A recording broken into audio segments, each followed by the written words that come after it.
आसନ୍ତୁ प्रार्थना करिवा। हे जीवित अनुग्रहकारी संगात प्रभु आमे तुमर महान नाम धन्यवाद करछु राजा। प्रभु आमे प्रार्थना करछु प्रभु तुमर जीवित वाक्य द्वारा प्रभु तुम आम सहित कथावार्ता हो एवं तुम वाक्यर निकट तत्व एवं प्रकाशन तुम आम को दियो सुनिबा कर्ण रखिबा हृदय एवं बुझिबा ज्ञान को तुम यीशु को नाम रे खोली दियो आम माने उत्तम रूपे तुम वाक्य को सुनी पारिबो एवं ताहा बुझी पारिबो से ताम प्रत्येक को तुम सहाय्य करो। प्रत्येक लैपटॉप इंटरनेट प्रत्येक विषय को हम समर्पण करछु। प्रत्येक डिस्टर्बांस को आम यीशु को नाम रे अग्राह्य करूछु एवं प्रभु सब विषय जे प्रकार सुचारू रूपे हेई पारिबो सेति प्रभु तुमे सहाय्य करो। प्रार्थना सुनिछ धन्यवाद दे यीशु को नाम रे मागी पिता। प्रभु को गौरव हो। आपण माने जेते जण जोग देई छन्ते ए एंड टाइम स्टडी को म आपण समस्त को प्रभु यीशु ख्रीष्ट को नाम रे स्वागत जणाए। आसंतु मो प्रिय माने हम सीधा सड़क बाकी मध्य को जीवा। आ आज टॉपिक होची 144,000 जिहुदी। 144,000 जिहुदी माने किए आ से 144,000 जिहुदी माने तो प्रभु केते बेले मुद्रांकित करिवे आ से 144,000 जिहुदी माने केते बेले रैप्चर हेबे आ से विषय में आलोचना करिबा। काली हम माने जहा आलोचना करथिलो हम टिके ताको रिवाइंड करिबा रिवाइज करिबा तेबे हे हमें आ टिके भलो रूपे बुझी परिबा। मु आपन को गोटे चित्र प्रथमे देखाया पई इच्छा करे आ से चित्र देखला परे हम माने आगो बुझिबा। Thank you Jesus hallelujah. धन्यवाद hallelujah. Just give praise and honor you, worship you and adore you, Master. Hallelujah. Thank you, Jesus. A timeline आपण माने देखंतु आपण को स्क्रीन रे आसीबो आ से टाइमलाइन अनुसार हमने स्टडी करूछु प्रकाशित वाक्य। कारण प्रकाशित वाक्य बुझिबा को हेले आमे प्रकाशित वाक्य रो टाइमलाइन अनुसार बा समय रेखा अनुसार जदि आमे बुझिबा तेबे हम माने ठीक रूपे बा उत्तम रूपे हम बुझी परिबा आ से टाइमलाइन हम देखिबा। Thank you Jesus. आज नेट टिके स्लो अछि आ सेति पई से टाइमलाइन मध्ये ओपन हेबा पई टिके टाइम लागुछि। तबे देखंतु आपण स्क्रीन रे ताहा ओपन हे जाईछि। आ प्रथमे हम माने स्टडी करथिलु प्रथम पर्व जहा कि प्रभु यीशु कृष्णकर गौरवमय दर्शन। द्वितीय दुई पर्व एवं तीन पर्व जहा कि मंडली पृथ्वी रे अछि आ ताहा गोटे समय रे कोन हबो रैप्चर हेबो। केउ समय रे रैप्चर हबो हमें जानि नाहु। आ प्रभु यीशु आसोछंती मंडली रे कन्यागण को नेवा पय आसोछंती आ गोटे समय आछि जहा कि प्रकाशित वाक्य 4 पर्व एक पद रे लिखा जाय जे मंडली कोन हबो रैप्चर हेबो। रैप्चर हैला परे पृथ्वी रे 7 वर्ष क्लेश हबो। आ रैप्चर हैला परे 4 पर्व 5 पर्व प्रकाशित वाक्य 4 पर्व 5 पर्व आ ताहा स्वर्गर दृश्य जहा पात्म नामक द्वीप रे शिष्य जहन दर्शन करू अछंती आ ताहा वर्णना करी 4 पर्व आ 5 पर्व रे से लेखु अछंती।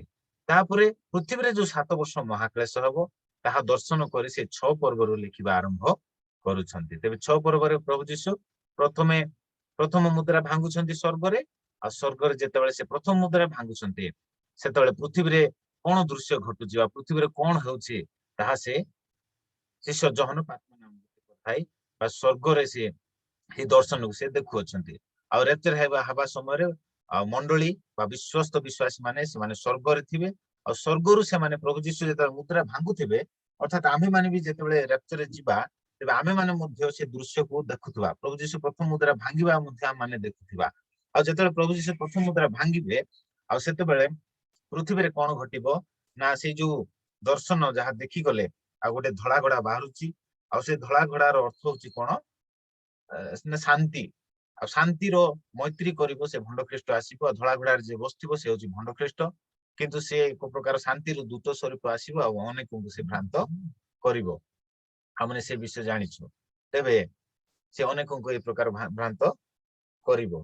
तापरे जेतेबेले प्रथम मुद्रा द्वितीय मुद्रा भितरे आमे स्टडी करथिलु आ 3 वर्ष 6 मास रो गैप रहिछि। कारण प्रथम रे से शांति रो दूत रूपे आसुछि आ इस्राएल सहित से शांति रो नियम करूछि जहा दानिएल 9:27 पुनी ए पर्व मानरा माने पढी गलु। तेबे से शांति रो नियम इस्राएल सहित करिवो पुनी अनेक देश सहित से शांति रो नियम करिवो।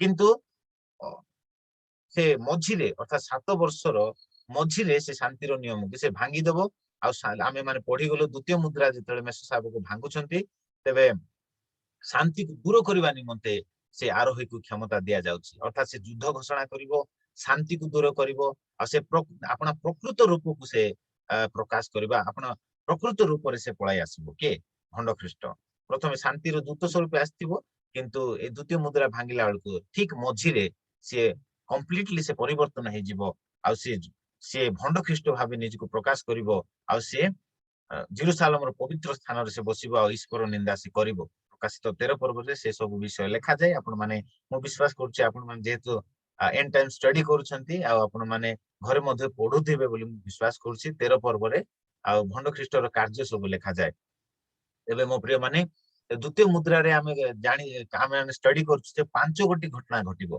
कोन से पांच गोटी घटना आ से प्रथम प्रथम घटना होछि स्वर्ग रे युद्ध हेबो स्वर्ग रे युद्ध हला परे मिखाइल रो दूत माने पुणी आकाश मंडल दुष्ट आत्मा बा शैतान आ शैतान रो दूत माने युद्ध हेले आमे पढ़ी गलु जहा कि प्रकाशित वाक्य 12 पर्व लिखा जाए आ से माने पतित हेबे पतित हला परे से शैतान आ से व्यक्ति बा से भंड ख्रीष्ट बा से पशु ता भितरे प्रवेश करिवो जेतल ता भितरे प्रवेश करिवो से दुर्दांत हे जीवो से एक प्रकार निर्दय व्यक्ति होई जीवो आ शैतान ताको महा क्षमता समर्पण करिवो आ से निजर प्रकृत रूप भनख्रीष्ट रूप से चली आसीबो आ से निज भनख्रीष्ट प्रकाश करिवो से स्वर्ग सिंहासन को निंदा करिवो ईश्वरंकर सिंहासन को निंदा करिवो तापर से कोन करिवो साधु मानक सहित युद्ध मध्य करिवो ए प्रकार समय माने माथि 24 पर्व ताहा भल रूपे माने अध्ययन करिथिलु तेबे आपण मोर YouTube जिबे आपण माने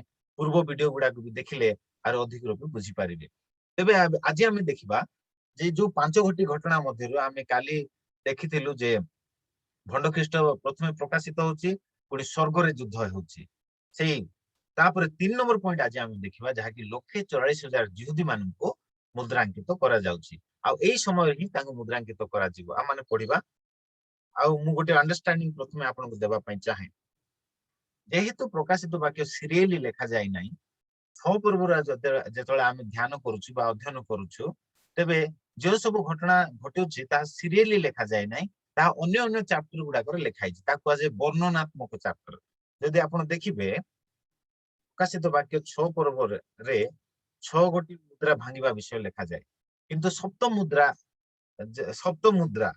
बा 7 नंबर मुद्रा केते पर्व रे भांगिबाटा लिखाइ छि 8 पर्व रे भांगिबाटा लिखाइ छि अर्थात 7 पर्व जहा मझी रे रहि जाउछि 6 नंबर मुद्रा आ 7 नंबर मुद्रा भांगिबा मझी रे 7 नंबर चैप्टर गोटे रहि जाउछि ए 7 नंबर चैप्टर होछि कोन ना एक्सप्लेनेशन चैप्टर बोली कहा जाय बा वर्णनात्मक चैप्टर बोली कहा जाय आ सेति पई आ माने सीरियली जेहेतु लेखा जाय नाही आ सेति पई ता बुझिबा टे कष्टकर हुए देखंतु 8 पर्व जेतले आपण पढिबे सेठी सप्तम मुद्रा भंगा जाउछि किंतु षष्ठ मुद्रा आपण जे देखिबे प्रथम मुद्रा भांगिला द्वितीय मुद्रा भांगिला तृतीय मुद्रा भांगिले चतुर्थ मुद्रा भांगिले पंचम मुद्रा भांगिले षष्ठ मुद्रा भांगिले ए प्रकार सीरियली भांगुछंती प्रभु आ भांगिबा बेलको घटना गुडा को घटुची किंतु षष्ठ मुद्रा आ सप्तम मुद्रा भांगिबा मझिरे जो चैप्टर गोटे पळि आछी आ से होची 7 नंबर चैप्टर आ सेटा अछि ताको कहा जाय वर्णनात्मक चैप्टर बा एक्सप्लेनेशन चैप्टर जदि आपण पुणी आ देखिबे 8 पर्व रे जदि आपण देखिबे सप्तम मुद्रा भंगा गला परे प्रथम तोरी बजा जाउची द्वितीय तोरी बजा जाउची तृतीय तोरी बजा जाउची चतुर्थ तोरी बजा जाउची पुणी पंचम तोरी मध्य बजा जाउची आ षष्ठ तोरी मध्य बजा जाउची पुणी षष्ठ तोरी बजा गला परे सप्तम तोरी केते बेले बाजुची ना 11 पर्व 15 पदरे बाजुची अर्थात ए जो मझिरे जो 10 पर्व आसुची आ 11 पर्व आसुची आ ताहा होची एक्सप्लेनेशन चैप्टर बा वर्णनात्मक चैप्टर तो जेहेतु घटना गुडा को भांगी घटिला बेलकु जेहेतु मझिरे मझिरे गोटे वर्णनात्मक चैप्टर आसुची बा एक्सप्लेनेशन चैप्टर आसुची सेति पई सीरियली बुझिबाटा कष्ट सेति पई मु आपण मानकु सप्त मुद्रा सप्त तुरी आ सप्त पात्र ए तीनोटी टॉपिक करिकि मु बुझाउची जेहेतु आमे बुझी परिबा तेबे जदि आपण देखिबे देखंतु सप्तम दूत तुरी तुरी ध्वनि कला पोरे तापरे आउ 12 पर्व 13 पर्व होची एक्सप्लेनेशन चैप्टर आसुची 14 पर्व मध्ये एक्सप्लेनेशन चैप्टर पुनी 15 पर्व मध्ये एक्सप्लेनेशन चैप्टर 16 पर्व रे जाईकी से सप्त पात्र विषय रे आसुची तेबे प्रथम पात्र द्वितीय पात्र तृतीय पात्र चतुर्थ पात्र हाँ पंचम पात्र षष्ठ पात्र परे आउरी एक्सप्लेनेशन चैप्टर पळे आसुची तापर जाईकी सप्तम पात्र ढळा जिवा विषय लेखा जाउची तेबे मो प्रिय माने जो मझिरे जो एक्सप्लेनेशन चैप्टर बा वर्णनात्मक चैप्टर गुडा को आसुची सेही घटना गुडा को पाखरे घटुची आ माने जानिबा कष्टकर सेति पई ताको भलो कि जेतेबेले आ माने अध्ययन करिबा भलो कि जेतेबेले आमे स्टडी करिबा तेबे आमे जानि परिबा जे सेही घटना गुडा को से वर्णना जो करा जाईची अन्य चैप्टर गुडा करे सेही वर्णनात्मक चैप्टर क्यों क्यों जगह रे घटुची एबे देखंतु प्रथम मुद्रा रे गोटे विषय घटुची किंतु द्वितीय मुद्रा रे 5 गोटी घटना घटुची आ जहा कि अन्य अन्य चैप्टर रे वर्णना करा जाईची तेबे जेहेतु सीरियली लेखा लेखा जाई नाही आ सेति पई बुझिबा टिके कष्टकर तेबे 2 नंबर मुद्रा रे ए 5 गोटी घटना घटिबो बोली डायरेक्ट बाइबल रे लेखा जाई नाही सेति पई आमान जेतो स्टडी करिबा तेबे ही जानि परिबा जे ओह 2 नंबर घटना रे 5 गोटी घटना घटुची 2 नंबर मुद्रा प्रभु भागिले 5 गोटी घटना घटुची बोली आ माने जानि परिबा तेबे ताठारु आहुरी अधिक घटना मध्ये घटिबो से जागा रे जहा कि आमे आगामी दिन मान करे ताहा अध्ययन करिबा धीरे धीरे आज आमे एतिकी जानि रखिबा आ आज गोटे विषय स्टडी करिबा जहा कि 144,000 जिहुदी मध्ये एई द्वितीय मुद्रा जे प्रभु यीशु भांगिबे सेतबे सेमान को प्रभु मुद्रांकित करिवे 3 वर्ष 6 मास जो सेकंड हाफ रे आ सेही समय रे सेमान जे प्रचार करिवे सेतबे प्रभु सेमान को मुद्रांकित करिवे के जणे पढंतु प्रकाशित 7 पर्व पढंतु थैंक यू जीसस हालेलुया तत्परे मु देखिली पृथ्वी की समुद्र की कौनसी वृक्ष उपरे जेपरि वायु न बहे एथि निमंते पृथ्वीर चारि कोणरे 4 जण दूत ठिया होई पृथ्वीर चारि बायु को अटकाई धरी अछंती आगो पढंतु पुणी मु आउ जणे दूतंकु पूर्व दिगरु उठी आसीबार देखिली ताहांको हस्तरे जीवित ईश्वरंको मुद्रा थिला पृथ्वी और समुद्रर क्षति करिबा निमंते क्षमता प्राप्त सेही चारि दूतंकु से उच्च स्वर रे डाकी कहिले आम्भे माने आपण मानंको ईश्वरंकर दास मानंको कपाळ रे मुद्रांक न देबा पर्यंत तुम्हे माने पृथ्वी कियो बा समुद्र कियो बा वृक्ष समूहर क्षति करो नाही सेतिकी थाउ देखंतु एक पदरु 4 पद जाई जहा लेखा जाईछि आमे ताहा वीडियो रे देखिबा वीडियो रे आमान देखिबा एक पदरु 4 पद जाई आमान पाठ कलु 7 पर्व ताको आमे वीडियो रे देखिबा तेबे हमको भलो रूपे आ टिके बुझा पड़िबो थैंक यू जीसस हालेलुया धन्यवाद thank you Jesus hallelujah thank you Lord hallelujah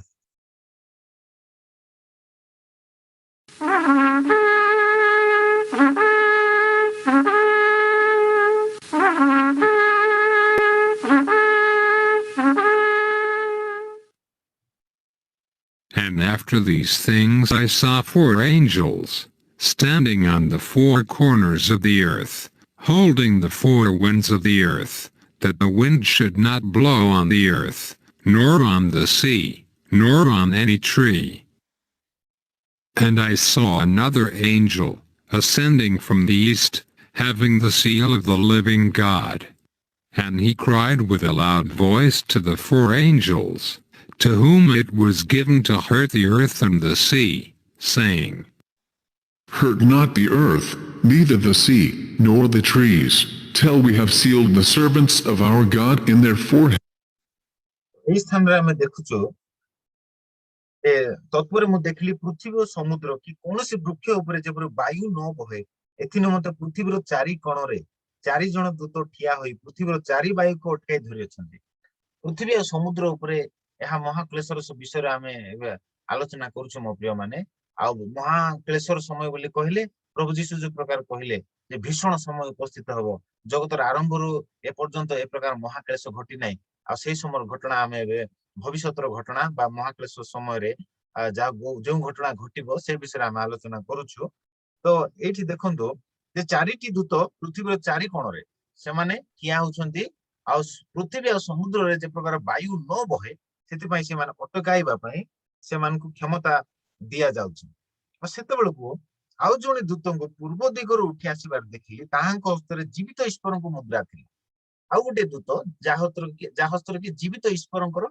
मुद्रा थिला पृथ्वी और समुद्र रो क्षति करबा निमंते क्षमता प्राप्त से चारि दूतंको से उच्च स्वରରେ डाकी कहिले आम्हे माने आपणा मानको ईश्वरଙ୍କର दास मानको कपाळ रे मुद्रांक न देबा पर्यंत तुमे माने पृथ्वी कियो बा समुद्र कियो बा वृक्ष समूहर क्षति करो नाही ओ प्रिय माने ए चारि जण दूत क्षमता पाउछंती पृथ्वी को क्षति करबा पाई समुद्र को क्षति करबा पाई वृक्ष मानको क्षति करबा पाई से माने क्षमता पाउछंती किंतु क्षति करबा पूर्वरु जणे दूत उडी उडी कहउछंती जे ए चारि जण दूत तुमे माने जो पर्यंत मु प्रभुଙ୍କ ଲୋକମାନଙ୍କୁ मुद्रांकित करू नाही से पर्यंत ईश्वरଙ୍କ दास मानକୁ जो पर्यंत मु मुद्रांकित करू नाही से पर्यंत तुमे माने काହାର क्षति करो नाही मुद्रांकित करि सारिला परे तुमे क्षति करो तुमको क्षति करिया पई क्षमता दिया जाईछि कारण ए महाक्लेशर समय रे एई प्रकार परमेश्वरଙ୍କ महाक्रोध पृथ्वी ऊपर वर्तिबाको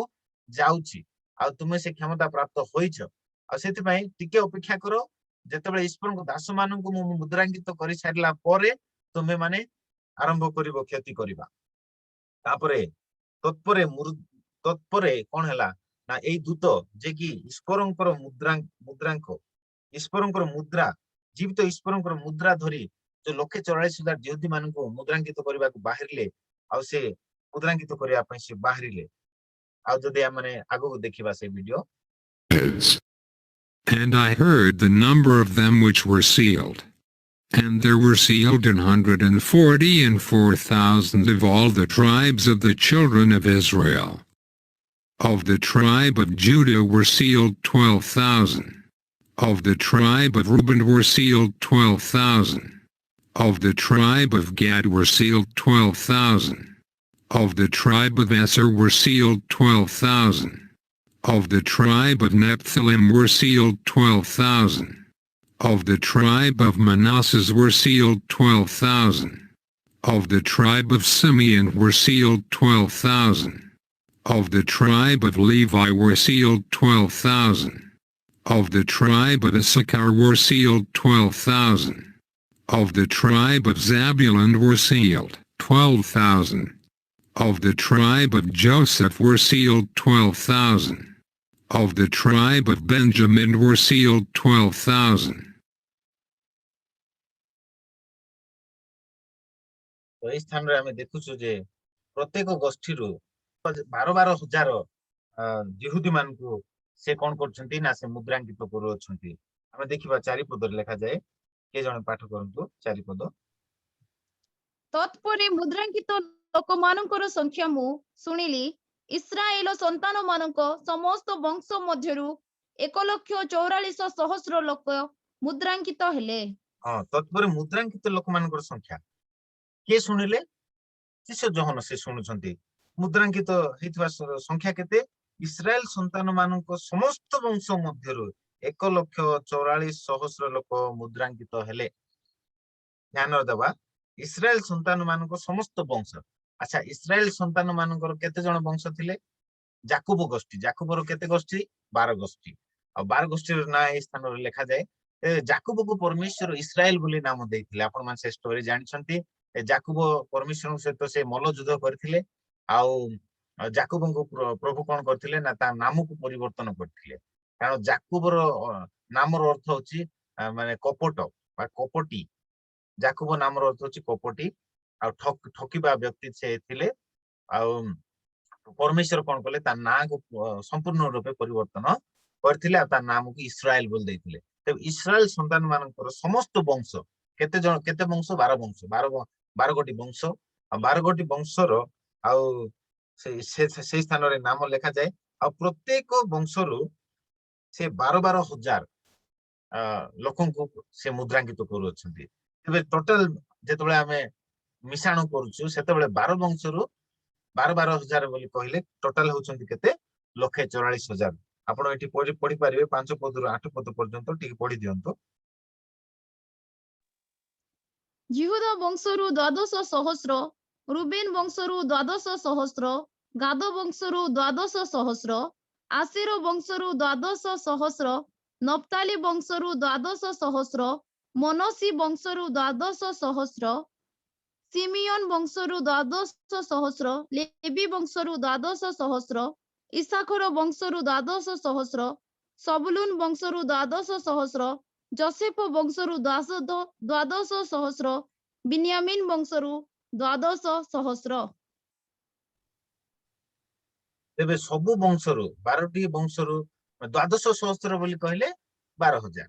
ତେବେ ପ୍ରତ୍ୟେକ 12 ଗୋଷ୍ଠୀରୁ ଟୋଟାଲ କେତେ 12,000 ଯେତେବେଳେ ଆପଣ ମିଶାଣ କରିବେ ଟୋଟାଲ ହେବେ 1,44,000 ଜିହୁଦୀ। ତେବେ ମୋ ପ୍ରିୟ ମାନେ ଏଇ ଯୋଉ ଘଟଣା ଏଇ ଘଟଣା ଭବିଷ୍ୟତରେ ଘଟିବାକୁ ଯାଉଛି, ଏବେ ନାହିଁ। ମଣ୍ଡଳୀ ରେପଚର ହେଲା ପରେ ମଣ୍ଡଳୀ ଯେତେବେଳେ ରେପଚର ହେଇ ଚାଲିଯିବ ତାପରେ ଯୋଉ 7 ବର୍ଷ ମହାକ୍ଲେଶର ସମୟ ଆଉ ସେଇ 7 ବର୍ଷ ମହାକ୍ଲେଶ ସମୟର 3 ବର୍ଷ 6 ମାସ ଗତ ହେଲା ପରେ ମିଡିଲ ରେ ମଝିରେ ଆଉ ଏଇ 1,44,000 ଜିହୁଦୀ ମାନେ କଣ ହଉଛନ୍ତି ମୁଦ୍ରାଙ୍କିତ ହଉଛନ୍ତି। ତେବେ ଭବିଷ୍ୟତରେ ଘଟିବା ଘଟଣା ବିଷୟରେ ଆମେ ଆଲୋଚନା କରୁଛୁ, ମହାକ୍ଲେଶ ସମୟରେ ଘଟିବା ଘଟଣା ବିଷୟରେ ଆମେ ଆଲୋଚନା କରୁଛୁ, ଆକୁ ଆମେ ଧ୍ୟାନରେ ବୁଝିବା। ପ୍ରଭୁ ସେଇ 1,44,000 ଜିହୁଦୀ ଆଉ ସେ ଭବିଷ୍ୟତରେ ତ ଅଧିକ ଜିହୁଦୀ ମାନେ ଥିବେ, ଆଜି ମଧ୍ୟ ଜିହୁଦୀ ମାନେ ଅଛନ୍ତି, କେବଳ 1,44,000 ଜିହୁଦୀ ନୁହାନ୍ତି, ତାଠାରୁ ଅଧିକ ମଧ୍ୟ ଜିହୁଦୀ ମାନେ ଅଛନ୍ତି। ତେବେ ପ୍ରଭୁ 1,44,000 ଜିହୁଦୀ ମାନଙ୍କୁ କାହିଁକି ସେ ମୁଦ୍ରାଙ୍କିତ କରିବେ, ସମସ୍ତଙ୍କୁ କାହିଁକି ସେ ମୁଦ୍ରାଙ୍କିତ କରୁନାହାନ୍ତି, କେବଳ 1,44,000 ଜିହୁଦୀ ମାନଙ୍କୁ କାହିଁକି ମୁଦ୍ରାଙ୍କିତ କରୁଛନ୍ତି? କାରଣ ଲକ୍ଷ ଲକ୍ଷ ସେଇ ସମୟରେ ଆଜି ମଧ୍ୟ ଦେଖନ୍ତୁ କୋଟି କୋଟି ସଂଖ୍ୟାରେ ଜିହୁଦୀ ମାନେ ଅଛନ୍ତି, କୋଟି କୋଟି ସଂଖ୍ୟାରେ ଯାକୁବଙ୍କର ବଂଶ ମାନେ ଅଛନ୍ତି, କିନ୍ତୁ ପ୍ରଭୁ ସେଇ କ୍ଲେଶ ସମୟରେ କେବଳ 1,44,000 ଜିହୁଦୀ ମାନଙ୍କୁ କାହିଁକି ମୁଦ୍ରାଙ୍କିତ କରୁଛନ୍ତି? ମୁଁ ଆପଣଙ୍କୁ ଉଦାହରଣ ଦେବି। ପୁରାତନ ନିୟମରେ ଯଦି ଆମେ ଯେତେବେଳେ ଦେଖିବା, ତେବେ ଯେତେବେଳେ ଇସ୍ରାଏଲୀୟ ଲୋକମାନେ ମିଶର ଦେଶରେ ସେମାନେ ବନ୍ଦୀ ଅବସ୍ଥାରେ ଥିଲେ, ସେତେବେଳେ ପ୍ରଭୁ ମଶାଙ୍କୁ ମନୋନୀତ କରିଥିଲେ ବା ମଶାଙ୍କୁ ମୁଦ୍ରାଙ୍କିତ କରିଥିଲେ ଯେ ସେଇ ଇସ୍ରାଏଲୀୟ ମାନଙ୍କୁ ବା ଜିହୁଦୀ ମାନଙ୍କୁ ମିଶର ଦେଶର ବନ୍ଧନରୁ ମୁକ୍ତ କରିବା ପାଇଁ। ଠିକ ସେଇ ପ୍ରକାର ଯେତେବେଳକୁ ଜଳପ୍ଳାବନ ହେଲା, ଜଳପ୍ଳାବନ ସମୟରେ ମଧ୍ୟ ପ୍ରଭୁ ନୋହଙ୍କୁ ମୁଦ୍ରାଙ୍କିତ କଲେ। ଆଉ ଆମେ ଦେଖିବା ସୋଦୋମ ଗୋମୋରାକୁ ଧ୍ୱଂସ କରିବା ସମୟରେ ମଧ୍ୟ ପ୍ରଭୁ ଲୋଟଙ୍କୁ ମୁଦ୍ରାଙ୍କିତ କଲେ ବା ଲୋଟଙ୍କୁ ବାହାର କଲେ। ଠିକ ସେଇ ପ୍ରକାର ସେ ମହାକ୍ଲେଶର ସମୟରେ ଏ ପ୍ରକାର ଜିହୁଦୀ ଲୋକମାନେ ଥିବେ ଯୋଉମାନେ କି ଯୀଶୁଙ୍କୁ ବିଶ୍ୱାସ କରିବେ। ଏବେ ଦେଖନ୍ତୁ ଆମ୍ଭେମାନେ ଆଜି ଯୀଶୁଙ୍କ ଠାରେ ବିଶ୍ୱାସ କରୁଛୁ, ଯେତେବେଳେ ଆମେ ଯୀଶୁଙ୍କୁ ବିଶ୍ୱାସ କରୁଛୁ ପବିତ୍ର ଆତ୍ମା ଆମକୁ ମୁଦ୍ରାଙ୍କିତ କରୁଛନ୍ତି। ବାଇବେଲରେ ଲେଖାଯାଏ ଯେ ଆମେ ପବିତ୍ର ଆତ୍ମାଙ୍କ ଦ୍ୱାରା ମୁଦ୍ରାଙ୍କିତ ହୋଇଅଛୁ। ହାଲେଲୁୟା, ପ୍ରଭୁଙ୍କର ଗୌରବ ହେଉ। ଆଉ ଯୋଉମାନେ ଯୀଶୁଙ୍କୁ ବିଶ୍ୱାସ କରିନାହାନ୍ତି ସେମାନେ ଏ ପର୍ଯ୍ୟନ୍ତ ମୁଦ୍ରାଙ୍କିତ ହୋଇ ନାହାନ୍ତି, କିନ୍ତୁ ଯୋଉମାନେ ଯୀଶୁଙ୍କ ଠାରେ ବିଶ୍ୱାସ କରୁଅଛନ୍ତି ସେମାନେ କଣ ହଉଛନ୍ତି ମୁଦ୍ରାଙ୍କିତ ହେଉଛନ୍ତି। ଠିକ ସେହିପରି ସେ ମହାକ୍ଲେଶ ସମୟରେ ଏପରି ଘଟିବ ଯେ ଅନେକ ଜିହୁଦୀ ମାନେ ହେଲେ ଯେତେବେଳେ ଭଣ୍ଡ ଖ୍ରୀଷ୍ଟ ସେ ମହାପବିତ୍ର ସ୍ଥାନରେ ବସିବ ସେତେବେଳେ ଏ ପ୍ରକାର ଜିହୁଦୀ ଲୋକମାନେ କେତେ ଥିବେ ଯୋଉମାନେ କି ଜାଣିଦେବେ ଯେ ଇଏ ହିଁ ଏ ମସିହା ବା ସେ ଶାନ୍ତିର ଦୂତ ସ୍ୱରୂପୀ ସେ ନିଜକୁ ପ୍ରକାଶ କଲା ସତ କଥା, କିନ୍ତୁ ସେ ଏବେ ନିଜେ ପବିତ୍ର ସ୍ଥାନରେ ପ୍ରବେଶ କରି ସେ ନିଜେ ଈଶ୍ୱରଙ୍କୁ ନିନ୍ଦା କରୁଛି। ତ କେତେ ଜଣଙ୍କର ଜ୍ଞାନ ଚକ୍ଷୁ ଖୋଲିଯିବ ସେଇ ସମୟରେ, ସେ ମହାକ୍ଲେଶ ସମୟରେ କେତେ ଜଣ ଜିହୁଦୀ ମାନଙ୍କର ଜ୍ଞାନ ଚକ୍ଷୁ ଖୋଲିଯିବ ଆଉ ସେମାନେ ଜାଣିଯିବେ ଯେ ଇଏ ପ୍ରକୃତ ମସିହ ନୁହେଁ, ଇଏ ହଉଛି ଭଣ୍ଡ ଖ୍ରୀଷ୍ଟ ବୋଲି ସେମାନେ ଜାଣିଦେବେ। ଯେତେବେଳେ ସେମାନେ ଜାଣିଦେବେ ସେତେବେଳକୁ ସେମାନେ ଯୀଶୁଙ୍କ ଠାରେ ବିଶ୍ୱାସ କରିବାକୁ ଆରମ୍ଭ କରିବେ। ଆଉ ସେମାନେ ଯେତେବେଳେ ଯୀଶୁଙ୍କ ଠାରେ ବିଶ୍ୱାସ କରିବାକୁ ଆରମ୍ଭ କରିବେ ପବିତ୍ର ଆତ୍ମା ସେଇ 1,44,000 ଜିହୁଦୀ ମାନଙ୍କୁ ମୁଦ୍ରାଙ୍କିତ କରିବେ। ହାଲେଲୁୟା।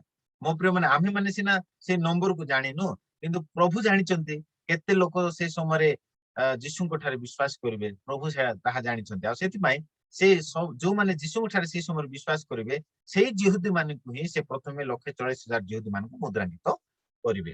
ଆଉ ସେ 1,44,000 ଜିହୁଦୀ ମାନେ କଣ କରିବେ ସେ ସମୟରେ ସେମାନେ ମନୋନୀତ ହେବେ ପ୍ରଚାର କରିବା।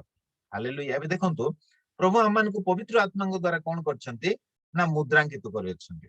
ଆଉ ପବିତ୍ର ଆତ୍ମାଙ୍କ ଦ୍ଵାରା ପ୍ରଭୁ ଆମମାନଙ୍କୁ ମୁଦ୍ରାଙ୍କିତ କରିଅଛନ୍ତି। ଆମମାନେ ଯୀଶୁଙ୍କ ଠାରେ ବିଶ୍ୱାସ କରିଲା ପରେ ପ୍ରଭୁ ଆମମାନଙ୍କୁ ପବିତ୍ର ଆତ୍ମାଙ୍କ ଦ୍ଵାରା ମୁଦ୍ରାଙ୍କିତ କରିଅଛନ୍ତି। କଣ ପାଇଁ? ଚୁପଚାପ ବସି ରହିବା ପାଇଁ କି ନାଇଁ, ପ୍ରଚାର କରିବା ପାଇଁ। ହାଲେଲୁୟା।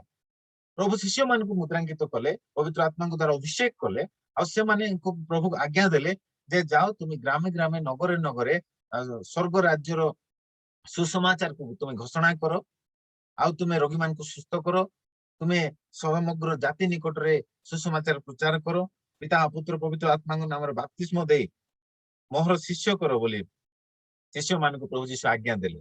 ଆଉ ପବିତ୍ର ଆତ୍ମାଙ୍କ ଦ୍ୱାରା ତାଙ୍କୁ ମୁଦ୍ରାଙ୍କିତ କରି ପ୍ରଭୁ ସେମାନଙ୍କୁ ପଠେଇଲେ। ଠିକ ସେଇପରି ମୋ ପ୍ରିୟ ମାନେ ଆଜି ପ୍ରଭୁ ଯଦି ଆମମାନଙ୍କୁ ମୁଦ୍ରାଙ୍କିତ କରିଅଛନ୍ତି, ତେବେ କଣ ପାଇଁ? ସୁସମାଚାର ପ୍ରଚାର କରିବା ପାଇଁ। କଣ ପାଇଁ? ପ୍ରଭୁଙ୍କ ନାମ ପ୍ରଚାର କରିବା ପାଇଁ। କଣ ପାଇଁ? ସ୍ୱର୍ଗ ରାଜ୍ୟ ପ୍ରଚାର କରିବା ପାଇଁ। କଣ ପାଇଁ? ତାଙ୍କର ବାକ୍ୟ ପ୍ରଚାର କରିବା ପାଇଁ ପ୍ରଭୁ ଆମମାନଙ୍କୁ ମୁଦ୍ରାଙ୍କିତ କରିଛନ୍ତି। ଠିକ ସେଇପରି ଲୋକେ 44,000 ଯିହୁଦୀ ମାନଙ୍କୁ ପ୍ରଭୁ କାହିଁକି ସେ ସମୟରେ ମୁଦ୍ରାଙ୍କିତ କରିବେ? ତାଙ୍କର ବାକ୍ୟ ପ୍ରଚାର କରିବା ପାଇଁ। ହାଲେଲୁୟା, ପ୍ରଭୁଙ୍କ ନାମ ଗୌରବ।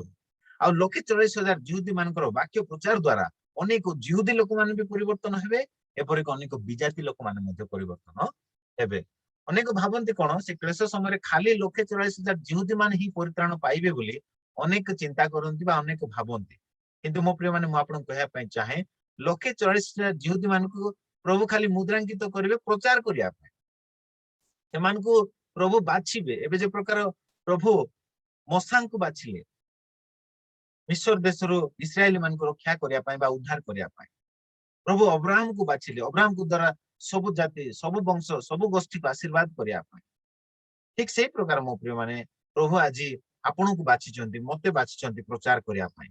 ଆଉ ମହାକ୍ଲେଶ ସମୟରେ ଲୋକେ 44,000 ଯିହୁଦୀ ମାନଙ୍କୁ ପ୍ରଭୁ ମୁଦ୍ରାଙ୍କିତ କରିବେ ବା ବାଛିବେ, ଯେପରି ସେମାନେ ପ୍ରଚାର କରିବେ। ହାଲେଲୁୟା।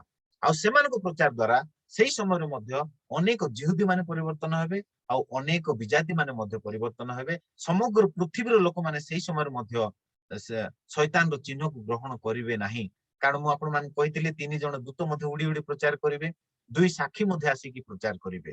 ଆଉ ହଜାର ହଜାର ସଂଖ୍ୟାରେ ସେଇ ସମୟରେ ମଧ୍ୟ ଲୋକମାନେ ଉଦ୍ଧାର ପାଇବେ ମୋ ପ୍ରିୟ ମାନେ। କାରଣ ଆମମାନଙ୍କ ପ୍ରଭୁ ଚାହାନ୍ତି ନାହିଁ ଯେ ଗୋଟେ ବି ଆତ୍ମା ନଷ୍ଟ ହେଉ। ପାପୀ ଯେପରି ଆପଣ ପାପରେ ବିନଷ୍ଟ ନ ହେବ, କିନ୍ତୁ ସେ ଯେପରି ଆପଣ କୁପଥରୁ ଫେରି ବଞ୍ଚିବ, ଏଥିରେ ପରମେଶ୍ୱରଙ୍କର ପରମ ସନ୍ତୋଷ। ଆଉ ସେଥିପାଇଁ ପରମେଶ୍ୱର ସେଇ ସମୟରେ ମଧ୍ୟ ଲୋକମାନଙ୍କୁ ସୁଯୋଗ ଦେବେ। କିନ୍ତୁ ସେଇ ସମୟ ଏକ ପ୍ରକାର ଭୟାନକ ପରିସ୍ଥିତିର ସମୟ ଥିବ, ଏକ ପ୍ରକାର ମହାକ୍ଲେଶର ସମୟ ଥିବ। ଆଉ ସେଇ ସମୟରେ ଯୀଶୁଙ୍କୁ ଯୋଉମାନେ ଗ୍ରହଣ କରିବେ, ବିଶ୍ୱାସ କରିବେ, ସେମାନେ ମୃତ୍ୟୁ ଦେଇଯିବେ। ଆଉ ସେମାନେ ନିଜର ଜୀବନ ଦେଇ ପରିତ୍ରାଣକୁ ସେମାନେ କିଣିବାକୁ ପଡିବ। କିନ୍ତୁ ଆଜି ଡେଟରେ ଆମମାନେ ବିନା ମୂଲ୍ୟରେ ଆମମାନେ ପରିତ୍ରାଣ ପାଇଛୁ, ବିଶ୍ୱାସ ଦ୍ୱାରା ପାଇଛୁ। ସେଥିପାଇଁ ଆମମାନେ ରେପ୍ଚରରେ ପଳେଇ ଯିବା ଆମ ପାଇଁ ଭଲ। ସେଥିପାଇଁ ଆମମାନେ ସୁବୁଦ୍ଧି କନ୍ୟା ତୁଲ୍ୟ ହେଇ ରହିବା, ନିର୍ବୁଦ୍ଧି କନ୍ୟା ତୁଲ୍ୟ ହେବା ନାହିଁ। ପାପ ମନ୍ଦ ଅଭିଳାଷରେ ଜୀବନ କାଟିବା ନାହିଁ, କିନ୍ତୁ ପ୍ରଭୁଙ୍କ ଠାରେ ଜୀବନ କାଟିବା। ତେବେ ହଠାତ୍ ଯେତେବେଳେ ତୁରୀ ବାଜିବ, ଆମେ ରେପ୍ଚର ହେଇଯିବା। ହାଲେଲୁୟା। ଯୋଉମାନେ ନିର୍ବୁଦ୍ଧି କନ୍ୟା ତୁଲ୍ୟ ହେଇକି ଥିବେ, ସେମାନେ ସେଇ ମହାକ୍ଲେଶ ମଧ୍ୟ ଦେଇ ଯିବାକୁ ପଡିବ। ଆଉ ସେଇ ସମୟରେ ବହୁତ ବହୁତ କ୍ଲେଶ, ସେଇ ସମୟରେ ଏପରିକି ଏମିତି ବି ହବ, ଅନେକ ସେ କ୍ଲେଶକୁ ସହି ନ ପାରି ସେମାନେ ଯୀଶୁଙ୍କୁ ଅଗ୍ରାହ୍ୟ କରିଦେବେ। ଏ ପ୍ରକାର ସମୟ ସେଇ ସମୟ। ସେଥିପାଇଁ ସମୟ ଥାଉ ଥାଉ ସମୟକୁ ସଦ୍ବ୍ୟବହାର ଆମେ କରିବା। ଆମେ ପ୍ରଭୁଙ୍କ ଠାରେ ରହି ଜୀବନ କାଟିବା। ପାପ ମନ୍ଦ ଅଭିଳାଷରେ ରହି ଆମେ ଜୀବନ କାଟିବା ନାହିଁ, ଆମେ ପ୍ରଭୁଙ୍କ ଠାରେ ରହି ଜୀବନ କାଟିବା। ତେବେ ହଠାତ୍ ଯେତେବେଳେ ତୁରୀ ବାଜିବ, ଆମେ ସୁବୁଦ୍ଧି କନ୍ୟା ତୁଲ୍ୟ ଆମମାନଙ୍କୁ ପ୍ରଭୁ ସ୍ୱର୍ଗକୁ ନେବେ। ହାଲେଲୁୟା। ଆଉ ନିର୍ବୁଦ୍ଧି କନ୍ୟା ମାନେ ତଳେ ରହିଯିବେ, ଆଉ ମହାକ୍ଲେଶ ହେବ, ବହୁତ କଷ୍ଟ ହେବ। ସେଥିପାଇଁ ମୁଁ ଆପଣମାନଙ୍କୁ ସଜେସନ ଦେବି, କ୍ଲେଶ ମଧ୍ୟକୁ ଯାଆନ୍ତୁ ନାହିଁ। ରେପ୍ଚରରେ ଆମମାନେ ପଳେଇ ଯିବା। ଆମେ ପ୍ରଭୁଙ୍କ ଠାରେ ବିଶ୍ୱାସ କରିବା, ପ୍ରଭୁଙ୍କ ଠାରେ ଲାଗି ରହି ଆମେ ଜୀବନ କାଟିବା। ହାଲେଲୁୟା, ପ୍ରଭୁଙ୍କର ଗୌରବ ହେଉ। ତେବେ ମୋ ପ୍ରିୟ ମାନେ, ଆମେ 44,000 ଯିହୁଦୀ ମାନେ କିଏ ଆମେ ଜାଣିଲୁ? ସେମାନେ ହଉଛନ୍ତି ମାନେ ଇସ୍ରାଏଲ ବଂଶ, ଯୋଉମାନେ କି ସେଇ ସମୟରେ ଯୀଶୁଙ୍କୁ ବିଶ୍ୱାସ କରିବେ, ଆଉ ପବିତ୍ର ଆତ୍ମାଙ୍କ ଦ୍ୱାରା ସେମାନେ କଣ ହେବେ? ମୁଦ୍ରାଙ୍କିତ ହେବେ। ଆଉ ସେମାନେ ସେଇ ସମୟରେ ବାକ୍ୟ ପ୍ରଚାର କରିବେ। ଆଉ ମୁଁ କହିବା ପାଇଁ ଚାହୁଁଛି, ଏଇ 44,000 ଯିହୁଦୀ ମାନେ ମଧ୍ୟ ଗୋଟେ ସମୟରେ କଣ ହେବେ? ରାପ୍ଚର ହେବେ। ଆଉ ସେଟା କେତେବେଳେ ସେମାନେ ରାପ୍ଚର ହେବେ ମୁଁ ଆପଣଙ୍କୁ ଦେଖେଇବି। ଆଉ ସେମାନେ ଦେଖନ୍ତୁ, ସେମାନେ ଏଇ ସ୍ଥାନରେ ସେମାନେ ପୃଥିବୀରେ ଅଛନ୍ତି, ପୃଥିବୀରେ ସେମାନେ ମୁଦ୍ରାଙ୍କିତ କରାଯାଉଛନ୍ତି। କିନ୍ତୁ ମୁଁ ଗୋଟେ ସ୍ଥାନରେ ଦେଖେଇବି, ସେମାନେ ସ୍ୱର୍ଗରେ ମାନେ ସେମାନେ ଦର୍ଶନ ଦଉଛନ୍ତି। ଆଉ ଅର୍ଥାତ୍ ସେଇ 7 ପର୍ବ ଆଉ 14 ପର୍ବରେ ସେମାନେ ସ୍ୱର୍ଗରେ ବିରାଜମାନ ହଉଛନ୍ତି। ତେବେ 7 ପର୍ବ ଆଉ 14 ପର୍ବରେ ଭିତରେ ସେମାନଙ୍କର କଣ ହେଇଯାଇଛି? ରେପ୍ଚର ହେଇଯାଇଛି। ପ୍ରଥମେ ମୁଁ ଆପଣମାନଙ୍କୁ କହିଲି ଯେ ଦ୍ୱିତୀୟ ମୁଦ୍ରାରେ ସେମାନେ ମୁଦ୍ରାଙ୍କିତ ହେବେ। ମୁଁ ଚିତ୍ର ପୁନର୍ବାର ଦେଖେଇବି, ତେବେ ଆହୁରି ଟିକେ ବୁଝି ହବ। ହାଲେଲୁୟା, ଗୌରବ ହେଉ। Thank you Jesus.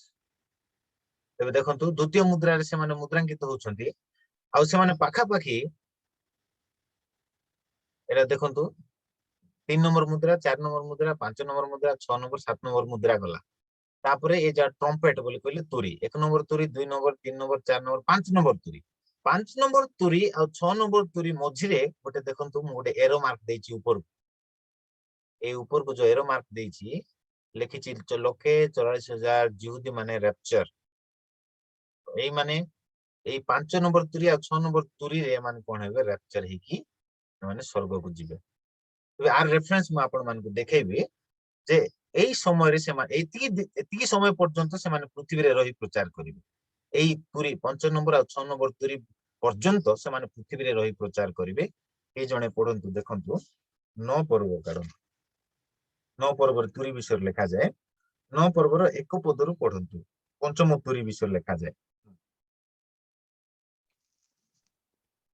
तत्परे पंचम दूत तुरी ध्वनि करन्ते मु आकाशरु गोटिए नक्षत्र पृथ्वी रे पतित हेबार देखिली ताहाकु पाताल कुंडर चाबी दियागला से ही पाताल कुंड फिटान्ते सेतिरु बृहत भाटीर धूम परी धूम उठिला आउ से ही पाताल कुंडर धूम हेतु सूर्य पुणी आकाश अंधकार छन्न हिला धूम मध्यरु पंगपाल बाहर होई पृथ्वी की आसिले सेमानंकु पृथ्वीर विचार शक्ति परिशक्ति दियागला पृथ्वीर तृण की हरित वर्ण शाक की कौनसी वृक्षर अनिष्ट न करी जो मानक कपाल रे ईश्वरंक मुद्रांक नाही केवल से मानक अनिष्ट करबाकू से मानक कुहागला हां से देखंतु ए चारि पद देखंतु जेउ मानक कपाल रे ईश्वरंक मुद्रांक नाही केवल से मानक अनिष्ट करबाकू से मानक कुहागला आ जो मानकर कपाल रे ईश्वरंक मुद्रांक अछि से मानक अनिष्ट करिवो नाही बोली से मानक कुहागला तबे पंचम तुरी रे हम देखि पारछु जे ईश्वरंकर मुद्रांक कपाल रे पाइथिबा लोक माने अर्थात 144,000 जिहुदी माने सेई पंचम तुरी पर्यंत थाउचंते आ आपण जदि जेतल को षष्ठ सप्तम तुरी ए सब देखिबे 10 11 पर्व होचे एक्सप्लेनेशन चैप्टर 12 13 मध्ये एक्सप्लेनेशन चैप्टर 14 पर्व रे जेतल आपण देखिबे एक पदर लिखा जाए पढंतु तत्परे मु दृष्टिपात कली आउ देखो सियोन पर्वत उपरे मेष शावक आउ जे मानक कपाल रे ताहांको नाम ओ ताहांको पितांको नाम लिखित थिला एपरि 1,44,000 लोककु ताहांको सहित दंडायमान थिबार देखिली हां तबे ए 1,44,000 जिहुदी माने सात पर्व रे मुद्रांकित होचंती सात पर्व रो मुद्रांकित हला परे से माने प्रथम तुरी रे थाउचंती द्वितीय तुरी बेले मध्ये थाउचंती तृतीय चतुर्थ पंचम तुरी बेलकु पंचम आ षष्ठ तुरी बेलकु मध्ये से माने थाउचंती हम देखि गलु 9 पर्व रे पंचम दूत तुरी ध्वनि करबा समय रे माने ए प्रकार पंगपाल माने बाहुरछंती आ से पंगपाल मान क्षमता दिया जाउची जेउ माननको कपाल रे ईश्वरनको मुद्रांक नाही से माननको अनिष्ट करबाको से माननको क्षमता दिया जाउची अर्थात जो मानकर कपाल रे ईश्वरनको मुद्रांक अछि से माननको से माने अनिष्ट करिवे नाही तो एई समय मध्ये 1,44,000 जिहुदी माने पृथ्वी रे रहुछंती किंतु आमन 14 पर्व रे देखि पारछु जे 14 पर्व एक पदरे तत्पर मु दृष्टिपात कली आ देखो सियोन पर्वत ऊपर मेष शावक ए जो सियोन पर्वत कथा एठी लिखा जाए यह स्वर्ग को बुझाए मो प्रिय मान कारण प्रभु यीशु स्वर्ग रे थिबे महाक्लेश समय रे से मुद्रा भांगु थिबे आ सियोन पर्वत ऊपर मेष शावक आ जे मानको कपाल रे ताहांको नाम और ताहांको पितांको नाम लिखित थिला एपरि 1,44,000 लोकंकु ताहांको सहित दंडायमान थिबारो देखिली अर्थात यीशुको सहित दंडायमान थिबारो से देखुछंती तबे एई 7 पर्व रु 14 पर्व भितरे गोटे स्थान रे से मानकर कोन हे जायछि रैप्चर हे जायछि से माने ऊर्ध्व को उठा जायछंती आ से रैप्चर पद होछि केते पद ना 12 पर्व 5 पद ए 12 पर्व 5 पद मु कहिथिली जे ए जो पुत्र संतान होछंती के अनेक कहंते या यीशु बोली किंतु ए से पुत्र संतान होछंती गोटे सिंबल आ से यीशु नहंती तो से होछंती 1,44,000 जिहुदी मु ए बाग को सेडा आपन वर्णना करबी 12 पर्व रे आ से 12 पर्व 5 पद टिक पढी दियंतु प्रथमे जे समस्त जातिंकु लौह दंड रे शासन करिवे एपरि एक पुत्र संतान को सेही स्त्री लोक प्रसव कले आ ताहांको संतान ईश्वर और ताहांको ସିଂହାସନ ନିକଟକୁ ଉଠାଇ ନିଆଗଲେ। ତାଙ୍କ ସିଂହାସନ ନିକଟକୁ ଉଠାଇ ନିଆଗଲେ। ଏଇ ଯୋଉ ପୁତ୍ର ସନ୍ତାନ, ଏ ପୁତ୍ର ସନ୍ତାନ ହଉଛନ୍ତି ଯୀଶୁ ନୁହନ୍ତି, କିନ୍ତୁ ଏ ପୁତ୍ର ସନ୍ତାନ ହଉଛନ୍ତି 1,40,000 ଯିହୁଦୀ। ତ ଅନେକ ଭାବନ୍ତି କଣ ଯେ ସେ ଯୀଶୁ ଅଟନ୍ତି, ଯୀଶୁ ହେଇଥିବେ ପରା ବୋଲିକି ସେମାନେ ଏଇ 12 ପର୍ବକୁ ବ୍ୟାଖ୍ୟା କରନ୍ତି। କିନ୍ତୁ ଆପଣ ମାନେ ଡେକ୍ ଷ୍ଟଡି ବାଇବଲରେ ଆପଣ ମାନେ ପଢିପାରିବେ, ସେଠି ପାଖାପାଖି 15ଟା ପ୍ରୁଫ ଦିଆ ହେଇଛି ଯେ ଏଇ ଯୋଉ ଶିଶୁ ଏ ହଉଛନ୍ତି 1,40,000 ଯିହୁଦୀ। କାହିଁକି ବୋଲି କହିଲେ, ଦେଖନ୍ତୁ ଯଦି ଯୀଶୁ ଏଇଟା ହେଇଥାନ୍ତେ ତେବେ ଶିଷ୍ୟ ଯୋହନ ଭବିଷ୍ୟତର ବିଷୟକୁ ସେ ଦର୍ଶନ ଦେଖୁଛନ୍ତି। ତ କଣ୍ଟେକ୍ସଟ ଭିତରେ ଯେତେବେଳେ ଆମେ ଆସିବା, ବିବ୍ଲିକାଲ କଣ୍ଟେକ୍ସଟକୁ ଯେତେବେଳେ ଆସିବା, ତେବେ ସେ ଭବିଷ୍ୟତର କଥା ସେ ଦର୍ଶନ କରୁଛନ୍ତି। କିନ୍ତୁ ପ୍ରଭୁ ଯୀଶୁ ତ ସେ କେବେ ରାପ୍ଚର ହେଇକି ଯାଇଥିଲେ? ଶିଷ୍ୟ ଯୋହନ 95 AD ରେ ସେ ଦର୍ଶନ ଦେଖିଥିଲେ। ତା ପୂର୍ବରୁ ଅର୍ଥାତ୍ ପାଖାପାଖି 60 ବର୍ଷ ପୂର୍ବେ ସେ କଣ ହେଇଥିଲେ ନା ସେ ମୃତ୍ୟୁକୁ ଜୟ କଲେ, ପୁନରୁତ୍ଥିତ ହେଲେ, ପୁଣି ସେ ପୃଥିବୀରେ ସେ ରହିଲେ 40 ଦିନ 40 ରାତି, ଶିଶୁମାନଙ୍କୁ ଶିକ୍ଷା ଦେଲେ, ପୁଣି ସେ ଜିତ ପର୍ବତରେ ସେ ଉର୍ଦ୍ଧାରୋହଣ କଲେ, ଉର୍ଦ୍ଧ୍ୱକୁ ସେ ଗମନ କଲେ। ତେବେ ସେଇ ସମୟ ହଉଛି ପାଷ୍ଟର ଘଟଣା। କିନ୍ତୁ ଏବେ ଆମେ ଭବିଷ୍ୟତର ଘଟଣାକୁ ଷ୍ଟଡି କରୁଛୁ। ତେବେ ଭବିଷ୍ୟତର ଘଟଣା କାହିଁ ପ୍ରଭୁ କହିଲେ ଯେ ଦେଖ ମୁଁ ତୁମକୁ ଆଗାମୀ ବିଷୟ ସବୁ ଦେଖେଇବି, ଆଗାମୀ ବିଷୟ ସବୁ ଯାହା ଯାହା ଘଟିବ, ଭବିଷ୍ୟତରେ ଯାହା ବିଷୟ ଘଟିବ ତାହା ମୁଁ ତୁମକୁ ଦେଖେଇବି ବୋଲି ଶିଷ୍ୟ ଯୋହନକୁ ପାତ୍ମ ନାମକ ଦ୍ୱୀପରେ ପ୍ରଭୁ କହିଲେ। ତେବେ ସେ ଭବିଷ୍ୟତର ଘଟଣା ଏଇ ସ୍ଥାନରେ ଦେଖାନ୍ତି, ସେ ପାଷ୍ଟର ଘଟଣା ସେ ଦେଖାନ୍ତି ନାହିଁ। କାରଣ ଆମେ ଜାଣିଛୁ 4 ପର୍ବରୁ ଆରମ୍ଭ କରି ଯେତିକି ସବୁ ପର୍ବ ସେ ସବୁ ହଉଛି ଭବିଷ୍ୟତର ଘଟଣା, ତାହା ପାଷ୍ଟର ଘଟଣା ନୁହେଁ। ହେଲେ କିନ୍ତୁ ଏଇ ଯୋଉ 12 ପର୍ବ ଯୋଉ କଣ୍ଟେକ୍ସଟ ଅଛି, ସେ କଣ୍ଟେକ୍ସଟକୁ ଆମେ ବୁଝିବା ଦରକାର। ଆଉ ଏଇ କଣ୍ଟେକ୍ସଟ ତା ଫିଟ୍ ହଉଛି କଣ ନା ଭବିଷ୍ୟତରେ ଯାହା ଘଟିବାକୁ ଯାଉଛି ସେଇ ଏକ୍ସପ୍ଲାନେସନ ରେ ବା ସେଇ ଇଣ୍ଟରପ୍ରିଟେସନ ରେ ତାହା ଫିଟ୍ ହଉଛି। ଆଉ ମୁଁ ତାହା ଆପଣଙ୍କୁ ଯେତେବେଳେ ବୁଝେଇବି 12 ପର୍ବ ଆପଣ ଭଲ କି ବୁଝିଯିବେ। କିନ୍ତୁ ଏବେ ଏତିକି ଜାଣନ୍ତୁ, ଏଇ ଯୋଉ ପୁତ୍ର ସନ୍ତାନ ଈଶ୍ୱର ତାଙ୍କ ସିଂହାସନ ନିକଟକୁ ଉଠେଇ ନିଆଗଲା, ଅର୍ଥାତ୍ ସେ ରାପ୍ଚର ହେଲା, ସେ ରାପ୍ଚର ହେଲା। ତ ଆମେ ଦେଖିଗଲୁ 7 ପର୍ବରେ 1,40,000 ଯିହୁଦୀ ମାନେ ମୁଦ୍ରାଙ୍କିତ କରାଯାଉଛନ୍ତି। ଆଉ 14 ପର୍ବରେ ଆମେ ଦେଖିଗଲୁ ଯେ ସେମାନେ ସ୍ୱର୍ଗରେ ମେଷ ଶାବକଙ୍କ ସହିତ ଦଣ୍ଡାୟମାନ ହଉଛନ୍ତି। ଅର୍ଥାତ୍ ସେ 7 ପର୍ବ ଆଉ 14 ପର୍ବର ମଝିରେ ଏମାନେ ରାପ୍ଚର ହେଇଛନ୍ତି। ଆଉ ତାର ପ୍ରୁଫ ହଉଛି 12 ପର୍ବ 5 ପର୍ବ। ଆଉ ଦେଖନ୍ତୁ ଆଉ ଥରେ ସେ 14 ପର୍ବ ଆମେ ଏବେ 2 ପଦ ଟିକେ ପଢିବା। ସେ ଗର୍ଭବତୀ ହୋଇ ପ୍ରସବ ବେଦନାରେ ଆର୍ତ୍ତସ୍ୱର କରି ପ୍ରସବ କରିବା ନିମନ୍ତେ କଷ୍ଟ ପାଉଥିଲେ। ନାଇଁ 14 ପର୍ବ 2 ପଦ। ପୁଣି ମୁଁ ସ୍ୱର୍ଗରୁ ବହୁ ଜଲ୍ଲୋକ କଲ୍ଲୋଳ ଓ ମହାବଜ୍ରନାଦ ତୁଲ୍ୟ ଗୋଟିଏ ସ୍ୱର ଶୁଣିଲି। ଯେଉଁ ସ୍ୱର ମୁଁ ଶୁଣିଲି ତାହା ବୀଣା ବାଦ୍ୟକାରୀ ମାନଙ୍କ ବୀଣାର ଶବ୍ଦ ପରି। ଦେଖନ୍ତୁ ସ୍ୱର୍ଗରେ ବହୁ ଜଳ କଲ୍ଲୋଳର ମହାବଜ୍ରନାଦ ତୁଲ୍ୟ ଗୋଟେ ସ୍ୱର ଶୁଣିଲି, ଯେଉଁ ସ୍ୱର ମୁଁ ଶୁଣିଲି ତାହା ବୀଣା ବାଦ୍ୟକାରୀ ମାନଙ୍କୁ ବୀଣାର ଶବ୍ଦ ପରି। ତାପରେ ଆଗକୁ ଆମେ 5 ପଦ ପର୍ଯ୍ୟନ୍ତ ପଢିବା। ସେମାନେ ସିଂହାସନ, ଚାରି ପ୍ରାଣୀ ଓ ପ୍ରାଚୀନ ମାନଙ୍କ ସମ୍ମୁଖରେ ଗୋଟିଏ ନୂତନ ଗୀତ ଗାନ କଲେ। ପୁଣି ପୃଥିବୀରୁ କ୍ରୀତ ସେହି 1,44,000 ଲୋକଙ୍କ ବିନା ଆଉ କେହି ସେ ଗୀତ ଶିଖି ପାରିଲେ ନାହିଁ। ତେବେ ସେମାନେ ଗୋଟେ ଗୀତ ଗାଇଲେ, ଆଉ ପୃଥିବୀରୁ କ୍ରୀତ ସେଇ 1,44,000 ଲୋକଙ୍କ ବିନା ଆଉ କେହି ସେଇ ଗୀତ ଶିଖି ପାରିଲେ ନାହିଁ।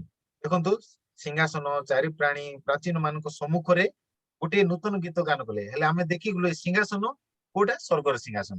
ଚାରି ପ୍ରାଣୀ କୋଉଠି ଅଛନ୍ତି? ସିଂହାସନ ସମ୍ମୁଖରେ। ପ୍ରାଚୀନ ମାନେ କୋଉଠି ଅଛନ୍ତି? 24 ପ୍ରାଚୀନ ସ୍ୱର୍ଗର ସିଂହାସନ ସମ୍ମୁଖରେ। ଏଇମାନଙ୍କ ସମ୍ମୁଖରେ ସେମାନେ ନୂତନ ଗୀତ ଗାନ କଲେ। ପୁଣି ପୃଥିବୀରୁ କ୍ରୀତ ସେଇ 1,44,000 ଲୋକଙ୍କ ବିନା ଆଉ କେହି ସେ ଗୀତ ଶିଖି ପାରିଲେ ନାହିଁ। ତ ଏଇ ସ୍ଥାନରେ ଆମେ ଦେଖିପାରୁଛୁ 1,40,000 ଯିହୁଦୀ ମାନେ ସେମାନେ ଈଶ୍ୱରଙ୍କ ସିଂହାସନ ସମ୍ମୁଖରେ ଅଛନ୍ତି, ଅର୍ଥାତ୍ ଏମାନେ ସ୍ୱର୍ଗରେ ଏଇ ସ୍ଥାନରେ ଅଛନ୍ତି। ତାପରେ 4-5 ପଦ। ସେମାନେ ସ୍ତ୍ରୀ ସ୍ୱର୍ଗରେ ଆପଣା ଆପଣାକୁ କଳୁଷିତ କରି ନଥିଲେ, କାରଣ ସେମାନେ ସୂଚି ମେଷ ଶାବକ ଯେ କୌଣସି ସ୍ଥାନରୁ ଗମନ କରନ୍ତି ସେ ସ୍ଥାନକୁ ସେମାନେ ତାହାଙ୍କର ଅନୁଗାମୀ ହୁଅନ୍ତେ। ସେମାନେ ଈଶ୍ୱର ଓ ମେଷ ଶାବକଙ୍କ ଉଦ୍ଦେଶ୍ୟରେ ପ୍ରଥମ ଜାତ ଫଳ ସ୍ୱରୂପେ ମନୁଷ୍ୟମାନଙ୍କ ମଧ୍ୟରୁ କ୍ରୀତ ହୋଇଅଛନ୍ତି। ସେମାନଙ୍କ ମୁଖରେ କୌଣସି ମିଥ୍ୟା କଥା ନାହିଁ, ସେମାନେ ନିର୍ଦ୍ଦୋଷ। ହାଲେଲୁୟା। ମୋ ପ୍ରିୟ ମାନେ ଏଇ ସ୍ଥାନରେ 1,44,000 ଜିହୁଦୀ ମାନଙ୍କ ବିଷୟରେ ବର୍ଣ୍ଣନା କରାଯାଉଛି ଯୋଉମାନେ କି ରାପ୍ଚର ହେଇକି ସ୍ୱର୍ଗକୁ ଚାଲି ଯାଉଛନ୍ତି। ଏଠି ଲେଖାଯାଏ ସେମାନେ ସ୍ତ୍ରୀ ସଂସର୍ଗରେ ଆପଣା ଆପଣାକୁ କଳୁଷିତ କରିନଥିଲେ। ଦେଖନ୍ତୁ ସେମାନେ ଆପଣା ଆପଣାକୁ କଳୁଷିତ କରିନଥିଲେ, ସ୍ତ୍ରୀ ସଂସର୍ଗରେ ଅର୍ଥାତ୍ ସେମାନେ ବ୍ୟଭିଚାର କରି ନଥିଲେ, ସେମାନେ ପାପ କରି ନଥିଲେ। ଲେଖାଯାଏ କାରଣ ସେମାନେ ସୂଚି, ସେମାନେ ପବିତ୍ର ଥିଲେ। ମେଷ ଶାବକ ଯେକୌଣସି ସ୍ଥାନକୁ ଗମନ କରନ୍ତି ସେ ସ୍ଥାନକୁ ସେମାନେ ତାଙ୍କର ଅନୁଗାମୀ ହୁଅନ୍ତି, ଅର୍ଥାତ୍ ଯୀଶୁଙ୍କ ପଛରେ ସେମାନେ ସେ କ୍ଲେଶ ସମୟରେ ମଧ୍ୟ ଚାଲିଥିଲେ। ସେମାନେ ବ୍ୟଭିଚାର ପାପ କରିନଥିଲେ। ସେ କ୍ଲେଶ ସମୟରେ ଅଧିକ ବ୍ୟଭିଚାର ହେବ ମୋ ପ୍ରିୟମାନେ। ସେ କ୍ଲେଶ ସମୟରେ ସେ ଭଣ୍ଡ ଖ୍ରୀଷ୍ଟ ଏ ପ୍ରକାର କରିବ, ଭଣ୍ଡ ଭାବ ଭଣ୍ଡ ଖ୍ରୀଷ୍ଟ ସେମାନେ ଏ ପ୍ରକାର କରିବେ ଯେ ଲୋକମାନେ ଭ୍ରଷ୍ଟ ହେବେ। ସେ ସମୟରେ ଯୋଉ ପାପ କରିବାଟା କମନ ହେଇଯିବ। ମାନେ ସେ ସମୟରେ ଜଣେ ବ୍ୟକ୍ତି ଯେତେ ଜଣ ସ୍ତ୍ରୀ ମଧ୍ୟ ରଖିପାରିବ। ଏ ପ୍ରକାର କଳୁଷିତ କାର୍ଯ୍ୟ ସବୁ ସେ ସମୟରେ ହେବ, ସେ ମହାକ୍ଲେଶ ସମୟରେ। ଆଉ ସେତେବେଳେ ଭଣ୍ଡ ଖ୍ରୀଷ୍ଟ ଅନେକଙ୍କୁ ସୁଯୋଗ ଦେବ, ମାନେ କହିବାକୁ ଗଲେ ରାସ୍ତା ଘାଟରେ ବ୍ୟଭିଚାର କରିବେ ସମସ୍ତେ, ମାନେ ଏ ପ୍ରକାର ସୁଯୋଗ ସେ ଲୋକମାନଙ୍କୁ ଦେବ। ଆଉ ଆଜି ମଧ୍ୟ ଆପଣ ମାନେ ଦେଖିବେ ଗୋଟେ ଗୋଟେ ରୋଡ ରେ ସେମାନେ ପୁଅ ଝିଅ ମାନେ ସେମାନେ ମଧ୍ୟ ଗୋଟେ ପ୍ରକାର ପରସ୍ପରକୁ ଚୁମ୍ବନ ଦେଉଛନ୍ତି। ଲୋକମାନେ ଦେଖୁଥିଲେ ମଧ୍ୟ ସେମାନେ ପରସ୍ପରକୁ ଚୁମ୍ବନ ଦେଉଛନ୍ତି। ତେବେ ଆଜିକାଲି ଟାଇମରେ ମଧ୍ୟ ଗୋଟେ ପ୍ରକାର ସାଧାରଣ ପରି ହେଇଯାଇଛି। ରେଲୱେ ଷ୍ଟେସନରେ ସେମାନେ ପରସ୍ପରକୁ ଚୁମ୍ବନ ଦଉଥିବେ। ଏ ପ୍ରକାର ପୁଅ ଝିଅ ଗର୍ଲଫ୍ରେଣ୍ଡ ବୟଫ୍ରେଣ୍ଡ କମନ ହେଇଯାଇଛି ଆଜିର ଡେଟରେ। ତେବେ ସେଇ ସମୟରେ ଆଉ ତ ଅଧିକ ହେଇଯିବ। ସେମାନେ ଏ ପ୍ରକାର ରେଲୱେ ଷ୍ଟେସନ ଏ ପ୍ରକାର ପ୍ରତ୍ୟେକ ଛକ ସ୍ଥାନ ମାନଙ୍କରେ ସେମାନେ ବ୍ୟଭିଚାର କରିବେ। କିନ୍ତୁ ଏଇ 1,44,000 ଜିହୁଦୀ ମାନେ ମୋ ପ୍ରିୟମାନେ ଏମାନେ ସ୍ତ୍ରୀ ସଂସର୍ଗରେ ସେମାନେ ଅର୍ଥାତ୍ ସେମାନେ ବ୍ୟଭିଚାର କରିବେ ନାହିଁ। ସେମାନେ ଯୀଶୁଙ୍କ ପଛରେ ସେଇ ସମୟରେ ମଧ୍ୟ ଗମନ କରିଥିବେ। ଆଉ ସେମାନେ ନିଜକୁ ଅଶୁଚି କରିନଥିବେ। ସେମାନେ ଲେଖାଯାଏ ମେଷ ଶାବକ ଯେଉଁ କୌଣସି ସ୍ଥାନକୁ ଗମନ କରନ୍ତି ସେ ସ୍ଥାନକୁ ସେମାନେ ତାହାଙ୍କର ଅନୁଗାମୀ ହୁଅନ୍ତି। ସେମାନେ ଈଶ୍ୱର ମେଷ ଶାବକଙ୍କ ଉଦ୍ଦେଶ୍ୟରେ ପ୍ରଥମ ଜାତ ଫଳ ସ୍ୱରୂପେ ହାଲେଲୁୟା ମନୁଷ୍ୟ ମାନଙ୍କ ମଧ୍ୟରୁ କ୍ରୀତ ହୋଇଅଛନ୍ତି। ଏମାନେ ପବିତ୍ର ଆତ୍ମାଙ୍କ ଦ୍ଵାରା ମୁଦ୍ରାଙ୍କିତ ହୋଇଥିବେ। ମନୁଷ୍ୟ ମାନଙ୍କ ମଧ୍ୟରୁ ପ୍ରଭୁ ଯୀଶୁ ସେମାନଙ୍କୁ ତାଙ୍କ ରକ୍ତ ଦ୍ଵାରା କିଣିଥିବେ। ଆଉ ସେମାନଙ୍କ ମୁଖରେ କୌଣସି ମିଥ୍ୟା କଥା ନାହିଁ। ସେମାନେ ନିର୍ଦ୍ଦୋଷ। ହାଲେଲୁୟା। ଶିଷ୍ୟ ଜହନ ଏଇ ସବୁ ସେ ଦର୍ଶନ କରୁଅଛନ୍ତି। ଆଉ ସେ 1,44,000 ଜିହୁଦୀ ମାନଙ୍କ ବିଷୟରେ ସେ ଏହା ଲେଖୁଅଛନ୍ତି। ମୋ ପ୍ରିୟ ମାନେ ମୁଁ କହିବା ପାଇଁ ଚାହେଁ ସେତେବେଳେ ସେମାନେ ପ୍ରଭୁଙ୍କ ଦ୍ଵାରା ମୁଦ୍ରାଙ୍କିତ। ଆଉ ସେମାନେ ସେଇ ସମୟରେ ସାହସରେ ବାକ୍ୟ ପ୍ରଚାର କରିବେ। ଆଉ ସେଇ ସମୟରେ ମଧ୍ୟ ସେଇ ଭଣ୍ଡ ଖ୍ରୀଷ୍ଟ ସେମାନଙ୍କୁ ମାରିବାକୁ ଗୋଡେଇବ, ସେମାନଙ୍କୁ ହତ୍ୟା କରିବା ପାଇଁ ଗୋଡେଇବ। ଆଜି ମଧ୍ୟ ଆପଣ ମାନେ ଦେଖନ୍ତୁ ଯୋଉମାନେ ପ୍ରଭୁଙ୍କ ରକ୍ତ ଦ୍ଵାରା କ୍ରୀତ ଅର୍ଥାତ୍ ଆମମାନେ ରକ୍ତକୃତ, ତାଙ୍କ ରକ୍ତେ ଧୌତ ଯୀଶୁଙ୍କ ଅମୂଲ୍ୟ ରକ୍ତରେ ଗୋଟେ ଗୀତ ଆମେ ଗାଉଛୁ, ଆମେ ସବୁ ମେଷ ଗୋଟିଏ ପଲର ଏକ ହିଁ ବିଶ୍ୱାସ ଏକ ପରିବାର ଯୀଶୁ ହିଁ ବାଳକ ଆମର। ଆମେ ଗୀତ ଗାଉଛୁ ଆମେ ରକ୍ତକୃତ ତାଙ୍କ ରକ୍ତେ ଧୌତ। ପ୍ରଭୁ ଯୀଶୁ ଆମକୁ ତାଙ୍କ ରକ୍ତରେ କିଣି ଅଛନ୍ତି। ତେବେ ଶୈତାନ ସେମାନଙ୍କ ପଛରେ ହିଁ ପ୍ରାୟ ପଡିଥାଏ, ମାନେ ପ୍ରଭୁଙ୍କ ଲୋକ ପଛରେ ହିଁ ପ୍ରାୟ ପଡିଥାଏ। ଆଉ ସେମାନଙ୍କୁ ଅନେକ କ୍ଲେଶ ଦେଇଥାଏ, ନିନ୍ଦା ଦେଇଥାଏ, ଅପମାନ ଦେଇଥାଏ, ତାଡନା ଦେଇଥାଏ। ଆଉ ପ୍ରଭୁଙ୍କ ଠାରୁ ଦୂରକୁ କରିବା ପାଇଁ ସେ ଚେଷ୍ଟା କରିଥାଏ। ଆଜି ଡେଟରେ ମଧ୍ୟ ଠିକ ସେଇ ପ୍ରକାର। ଆଉ ସେଇ ସମୟରେ ମଧ୍ୟ ପ୍ରଭୁ ଯୋଉ 1,44,000 ଜିହୁଦୀ ମାନଙ୍କୁ ମୁଦ୍ରାଙ୍କିତ କରିଥିବେ ସେମାନଙ୍କର ପଛରେ ମଧ୍ୟ ଏଇ ଲାଗି ପଡିବ କିଏ? ଏ ଶୈତାନ ସେମାନଙ୍କୁ ମଧ୍ୟ ନଷ୍ଟ କରିବା ପାଇଁ କ୍ଲେଶ ଦେବା ପାଇଁ ସେ ଲାଗି ପଡିବ। ଏବେ ଆସନ୍ତୁ 12 ପର୍ବ ଆମେ ଏବେ ବୁଝିବା, ତ ଆମେ ଭଲ ରୂପେ ବୁଝିପାରିବା। 12 ପର୍ବ ଏବେ ଆମେ ପଢିବା। 12 ପର୍ବ 1 ପଦରେ ଆମେ ପଢିବା। ପରେ ଆକାଶରେ ଗୋଟିଏ ମହାଲକ୍ଷଣ ଦେଖାଗଲା। ସୂର୍ଯ୍ୟ ପରିହିତା ଜଣେ ସ୍ତ୍ରୀ ଲୋକ, ତାହାଙ୍କ ପାଦ ତଳେ ଚନ୍ଦ୍ର ଓ ମସ୍ତକରେ 12 ନକ୍ଷତ୍ର ଖଚିତ ଗୋଟିଏ ମୁକୁଟ। ପଢନ୍ତୁ, ଆଗକୁ ପଢନ୍ତୁ। ସେ ଗର୍ଭବତୀ ହୋଇ ପ୍ରସବ ବେଦନାରେ ଆର୍ତ୍ତସ୍ୱର କରି ପ୍ରସବ କରିବା ନିମନ୍ତେ କଷ୍ଟ ପାଉଥିଲା। ଆକାଶରେ ଆଉ ଗୋଟିଏ ଲକ୍ଷଣ ଦେଖାଗଲା। ଦେଖ, ଗୋଟିଏ ଲୋହିତ ବର୍ଣ୍ଣ ପ୍ରକାଣ୍ଡ ସର୍ପ, ତାହାର 7 ମସ୍ତକ ଓ 10 ଶୃଙ୍ଗ, ପୁଣି ମସ୍ତକ ଗୁଡିକ ଉପରେ 7 ମୁକୁଟ। ହଉ ଏବେ ଆମେ ତାହାର ବୁଝିବା। ଏବେ ଆମେ ଏଇ ବିଷୟକୁ ଆମେ ମାନେ ବୁଝିବା। ମୁଁ ଆପଣ ମାନଙ୍କୁ ଗୋଟେ ଭିଡିଓ ଦେଖେଇବି। ଭିଡିଓ ଦେଖେଇକି ମୁଁ ଆପଣମାନଙ୍କୁ ବୁଝାଇବା ପାଇଁ ଚେଷ୍ଟା କରିବି। ଏଇ 12 ପର୍ବର ଭିଡିଓ ଆମେ ଦେଖିବା। Thank you Jesus, hallelujah.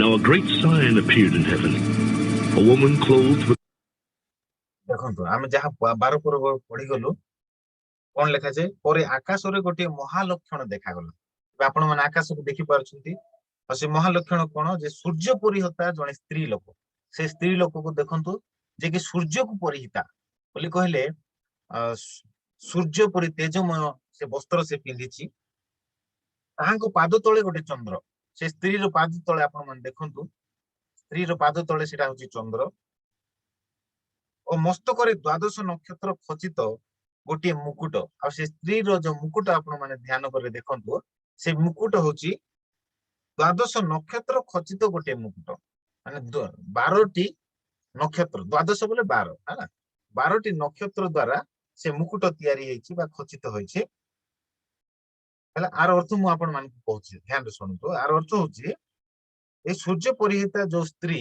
ଏ ସ୍ତ୍ରୀ ଲୋକ ହଉଛି ଇସ୍ରାଏଲକୁ ବୁଝାଏ ଆର ସିମ୍ବଲ ର ଅର୍ଥ ମୁଁ କହୁଛି ଧ୍ୟାନରେ ଶୁଣନ୍ତୁ এই স্ত্রী লোক হচ্ছে ইসরায়েলକୁ ବୁଝାଏ ଆଉ ଯୋଉ 12ଟି ଯୋଉ ନକ୍ଷତ୍ର ଆପଣ ମାନେ ମସ୍ତକରେ ଦେଖୁଛନ୍ତି ଏ 12ଟି ନକ୍ଷତ୍ର ହଉଛି ଇସ୍ରାଏଲର 12 ଗୋଷ୍ଠୀକୁ ବୁଝାଏ ଠିକ ଅଛି ଅବ୍ରାହମଙ୍କ ବଂଶରୁ ଜାକୁବରୁ 12 ଗୋଷ୍ଠୀ ଆସିଲେ ତେବେ ଅବ୍ରାହମଙ୍କ ବଂଶକୁ ଜାକୁବକୁ କଣ କୁହାଯାଏ ଇସ୍ରାଏଲ ବୋଲି କୁହାଯାଏ ଠିକ ଅଛି ଆଉ ଇସ୍ରାଏଲର 12ଟି ଗୋଷ୍ଠୀ ତେବେ ଏଇ ସ୍ତ୍ରୀ ଲୋକ ଆପଣ ଜାଣି ରଖନ୍ତୁ ଏଇ ସ୍ତ୍ରୀ ଲୋକ ହଉଛନ୍ତି ଇସ୍ରାଏଲକୁ ବୁଝାଏ ଇସ୍ରାଏଲ ଗୋଷ୍ଠୀକୁ ବୁଝାଏ ଆଉ ଇସ୍ରାଏଲ ଗୋଷ୍ଠୀରୁ 12 ଗୋଟି ଗୋଷ୍ଠୀ ବାହାରିଲେ ଆଉ 12 ଗୋଟି ସେ ଯୋଉ 12ଟି ନକ୍ଷତ୍ର ଦ୍ୱାଦଶ ନକ୍ଷତ୍ର ଯାହା ଆପଣ ମାନେ ମସ୍ତକରେ ଦେଖି ପାରୁଛନ୍ତି ଆଉ ତାହା ହଉଛି କଣ ନା ଇସ୍ରାଏଲର 12 ଗୋଷ୍ଠୀକୁ ବୁଝାଏ ତେବେ ପାଦ ତଳେ ଯୋଉ ଚନ୍ଦ୍ର ଆଉ ସୂର୍ଯ୍ୟ ପରିହିତା ତେବେ ଚନ୍ଦ୍ର ବୋଲି କହିଲେ ତାହା ଇସ୍ରାଏଲକୁ ବୁଝାଏ ଠିକ ଅଛି ତ ଆମେ ଦୁଇ ନମ୍ବର ପଏଣ୍ଟ ଆମେ ଦେଖିବା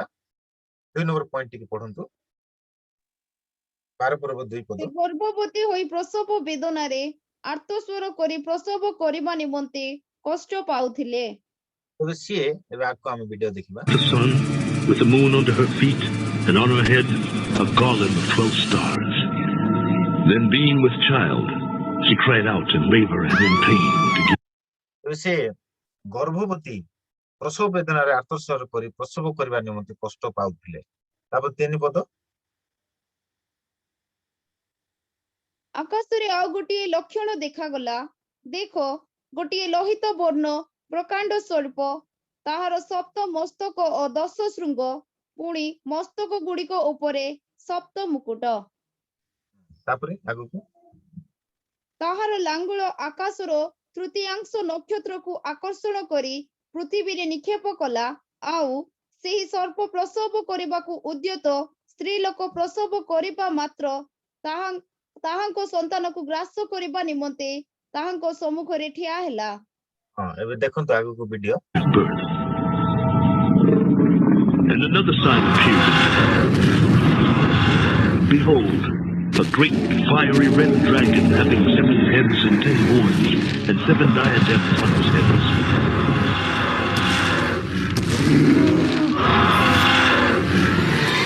His tail bore a তো এই ଯୋଉ ପ୍ରକାଣ୍ଡ ସର୍ପ ଆପଣ ଦେଖୁଛନ୍ତି ଏ ହଉଛି ରେଡ ଡ୍ରାଗନ ଠିକ ଅଛି ଓଡିଆରେ ପ୍ରକାଣ୍ଡ ସର୍ପ ବୋଲି ଲେଖା ହେଇଛି କିନ୍ତୁ ଲୋହିତ ବର୍ଣ୍ଣ ପ୍ରକାଣ୍ଡ ସର୍ପ ବୋଲି କହିଲେ ରେଡ ଡ୍ରାଗନ ଠିକ ଅଛି ଆକାଶରେ ଆଉ ଗୋଟେ ଲକ୍ଷଣ ଦେଖାଗଲା ଦେଖ ଗୋଟେ ଲୋହିତ ବର୍ଣ୍ଣ ପ୍ରକାଣ୍ଡ ସର୍ପ ତାହାର ସପ୍ତ ମସ୍ତକ 10 ଶୃଙ୍ଗ ପୁଣି ମସ୍ତକ ଗୁଡକ ଉପରେ ସପ୍ତ ମୁକୁଟ ତେବେ ଇଏ ରେଡ ଡ୍ରାଗନ କିଏ ମୋ ପ୍ରିୟ ମାନେ ଏ ରେଡ ଡ୍ରାଗନ ହଉଛି ଆଉ କେହି ନୁହେଁ କିନ୍ତୁ ଦିଆବଳ ଶୈତାନ ଇଏ ହଉଛି ଶୈତାନ ଠିକ ଅଛି ତାପରେ କାଲି ଆମେ ଧ୍ୟାନ କରିଥିଲୁ ଏଇ 12 ପର୍ବରେ ଦେଖ 7 ପଦରୁ ସ୍ୱର୍ଗରେ ଯୁଦ୍ଧ ହେବା ବିଷୟରେ ଆମେ ପାଠ କରିଥିଲୁ ତେବେ ସେଟା ୱାର ଇନ ହେଭେନ ବିଷୟରେ ହେଲେ ଆଜି ଆମେ 144,000 ଜିହୁଦୀ ମାନଙ୍କ ବିଷୟରେ ଧ୍ୟାନ କରୁଛୁ ଧ୍ୟାନରେ ଶୁଣନ୍ତୁ ଏବେ ମୁଁ ଆପଣଙ୍କୁ ବର୍ଣ୍ଣନା କରିବି ଆପଣ ପୁରା ବୁଝିବେ ତ ଏଇ ଯୋଉ ସର୍ପ ଆକାଶ ମଣ୍ଡଳରେ ଏବେ ମଧ୍ୟ ଅଛି ଆଉ ଏଇ ପ୍ରକାଣ୍ଡ ସର୍ପ ଆଉ ଇଏ କଣ ତାହାର ଲାଙ୍ଗୁଳ ଆକାଶର ତୃତୀୟାଂଶ ନକ୍ଷତ୍ରକୁ ଆକର୍ଷଣ କରି ପୃଥିବୀରେ ନିକ୍ଷେପ କଲା ଆକାଶର ଯୋଉ ତୃତୀୟାଂଶ ନକ୍ଷତ୍ର ବୋଲି କହିଲେ କଣ ନକ୍ଷତ୍ର ବୋଲି କହିଲେ ଏବେ ଅବ୍ରାହମକୁ ପରମେଶ୍ୱର କହିଥିଲେ ଯେ ମାନେ ଆକାଶର ତାରାଗଣ ପରି ତୁମର ବଂଶ ହେବ ଆକାଶର ତାରାଗଣ ଆକାଶର ନକ୍ଷତ୍ର ପରି ତୁମର ବଂଶ ହେବ ବୋଲି ସେ କହିଥିଲେ ତେବେ ଇସ୍ରାଏଲ ବଂଶକୁ ବୁଝାଏ ତାରା ନକ୍ଷତ୍ର ବୋଲି କହିଲେ ଇସ୍ରାଏଲ ବଂଶକୁ ବୁଝାଏ तेबे इस्राएल वंश मान तृतीयांश को से कौन कर आघात कर से क्षति पहुंचाया से दौड़ आउ सेई सर्प प्रसव करने को उद्यत स्त्री लोक प्रसव करने मात्र संतान को ग्रास करने निमंते सम्मुख में ठिया देखो जो स्त्री लोक मु कहली इस्राएल वंशर जो माने जन्म होते अर्थात सबु जिहुदी मान कथा ये कह जिते जिहुदी माने इस्राएल वंशर जन्म होते से जिहुदी समस्त को से कौन कर संतान को ग्रास करने निमंते सम्मुख से ठिया होला इस्राएल वंशर जिते सबु संतान माने जन्म होते महाक्लेशर समय कथा मु वर्णना करुच्ची तेबे से समय जिते लक्ष लक्ष कोटि कोटि संख्यार जिते जिहुदी माने जन्म होते आज देखो लक्ष लक्ष कोटि कोटि संख्यार जिहुदी माने अच्छे महाक्लेश समय से थे तो महाक्लेश समय से जिहुदी मान पचरे से गोड़ाइब से 1,40,000 जिहुदी मान पचरे गोड़ाइब ये जो लिखा जाए से स्त्री लोक प्रसव करिया मात्र संतान को ग्रास करने निमंते तो ये स्त्री लोकर जो संतान माने जन्म हे स्त्री लोक हूँ इस्राएल इस्राएल रो जो संतान माने जन्म हे अर्थात 1,40,000 जिहुदी माने जन्म हे ताठार अधिक मध्य जन्म हे जिहुदी माने किंतु प्रभु 1,40,000 जिहुदी मान को मुद्रांकित तो करथिबे तेबे से 1,40,000 जिहुदी मान को पछरे ये गोड़ाइब आज जे प्रकार की प्रभुंकर संतान संतति जो माने की पवित्र आत्मा द्वारा मुद्रांकित होई अछंती से मान को पछरे जे प्रकार शैतान गोड़ाउछि ठीक से प्रकार से समय मुद्रांकित होइतिबा से 1,40,000 जिहुदी माने अर्थात ये पुत्र संतान पछरे से कौन करिवो ना से गोड़ेइबो मात्र 5 पदर लिखा जाए 5 पद टिके पढंतु जे समस्त जाति को लौह दंड रे शासन करिबे एपरि एक पुत्र संतान को से स्त्री लोक प्रसव कले आ ताहांको संतान ईश्वर और ताहांको सिंहासन निकट को उठाई निया गले जे समस्त जाति को लौह दंड रे शासन करिबे जेहेतु इठी लौह दंड रे शासन करबा कथा लिखा जाए आ बाइबल लिखा जाए जे यीशु ही लौह दंड रे शासन करिबे बोली अन्य पद गुडा कर लिखा जाए तबे सेति पय अनेक भावन्ते एही पुत्र संतान यीशु अटंती बोली अनेक चिंता करंती बा अनेक भावन्ती किंतु मो प्रिय माने मु कहया पय चाहे ए आमे माने मध्ये लौह दंड रे शासन करिबा बाइबल लिखा छै आपण माने पढि परिबे से प्रकाशित 2 पर्व केवल यीशु ही शासन करिवे ताहा नहे किंतु यीशु को सहित आमे माने मध्ये शासन करिबा प्रकाशित 2 पर्व तार 26 पद टिके पढंतु 26-27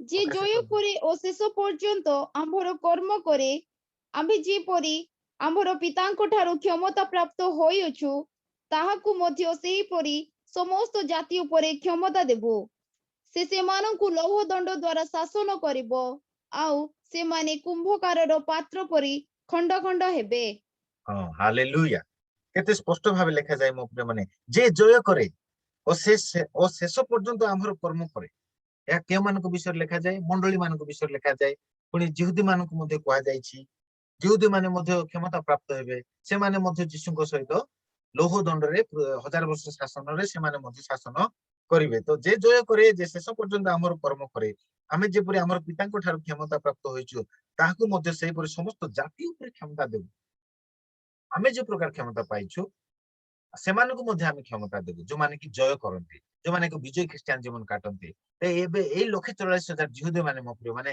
माने यीशु को अनुगमन करथिबे यीशु को रक्त द्वारा किना जाइथिबे पवित्र आत्मा द्वारा मुद्रांकित होइथिबे तो ए माने मध्ये से शैतान को जय करिवे आ से माने को लौह दंड द्वारा शासन करिवो प्रभु क्षमता देबे आ आमे माने मध्ये यीशु को सहित लौह दंड रे पृथ्वी को शासन करिबा 1000 वर्ष शासन रे तो मो प्रिय माने एहा केवल यीशु ही जे लौह दंड रे शासन करिवे ताहा नहे किंतु यीशु को ठारे थिबा प्रत्येक विश्वासी माने प्रत्येक जिहुदी माने जे माने यीशु को ठारे विश्वास करि अछते से माने को मध्ये प्रभु क्षमता देबे जे पृथ्वी रे से माने मध्ये लौह दंड रे शासन करिवे तबे 1,40,000 ए जो पुत्र संतान विषय ठारे लिखा जाय ए पुत्र संतान यीशु नहंती किंतु 1,40,000 जिहुदी माने अटंती आरो आपण जदे डेक स्टडी बाइबल आपण पाखरे अछि तार 15टा प्रूफ अछि सेठारे आपण मा स्टडी करि परिबे आ एबे कहिबा पई मो पाखे समय नै से पुत्र संतान होचंती यीशु नहंती किंतु 1,40,000 जिहुदी ताहा प्रूफ करिया पई एबे मो पाखे समय नै किंतु आपण जानि नियंतु जे ए पुत्र संतान होची 1,40,000 जिहुदी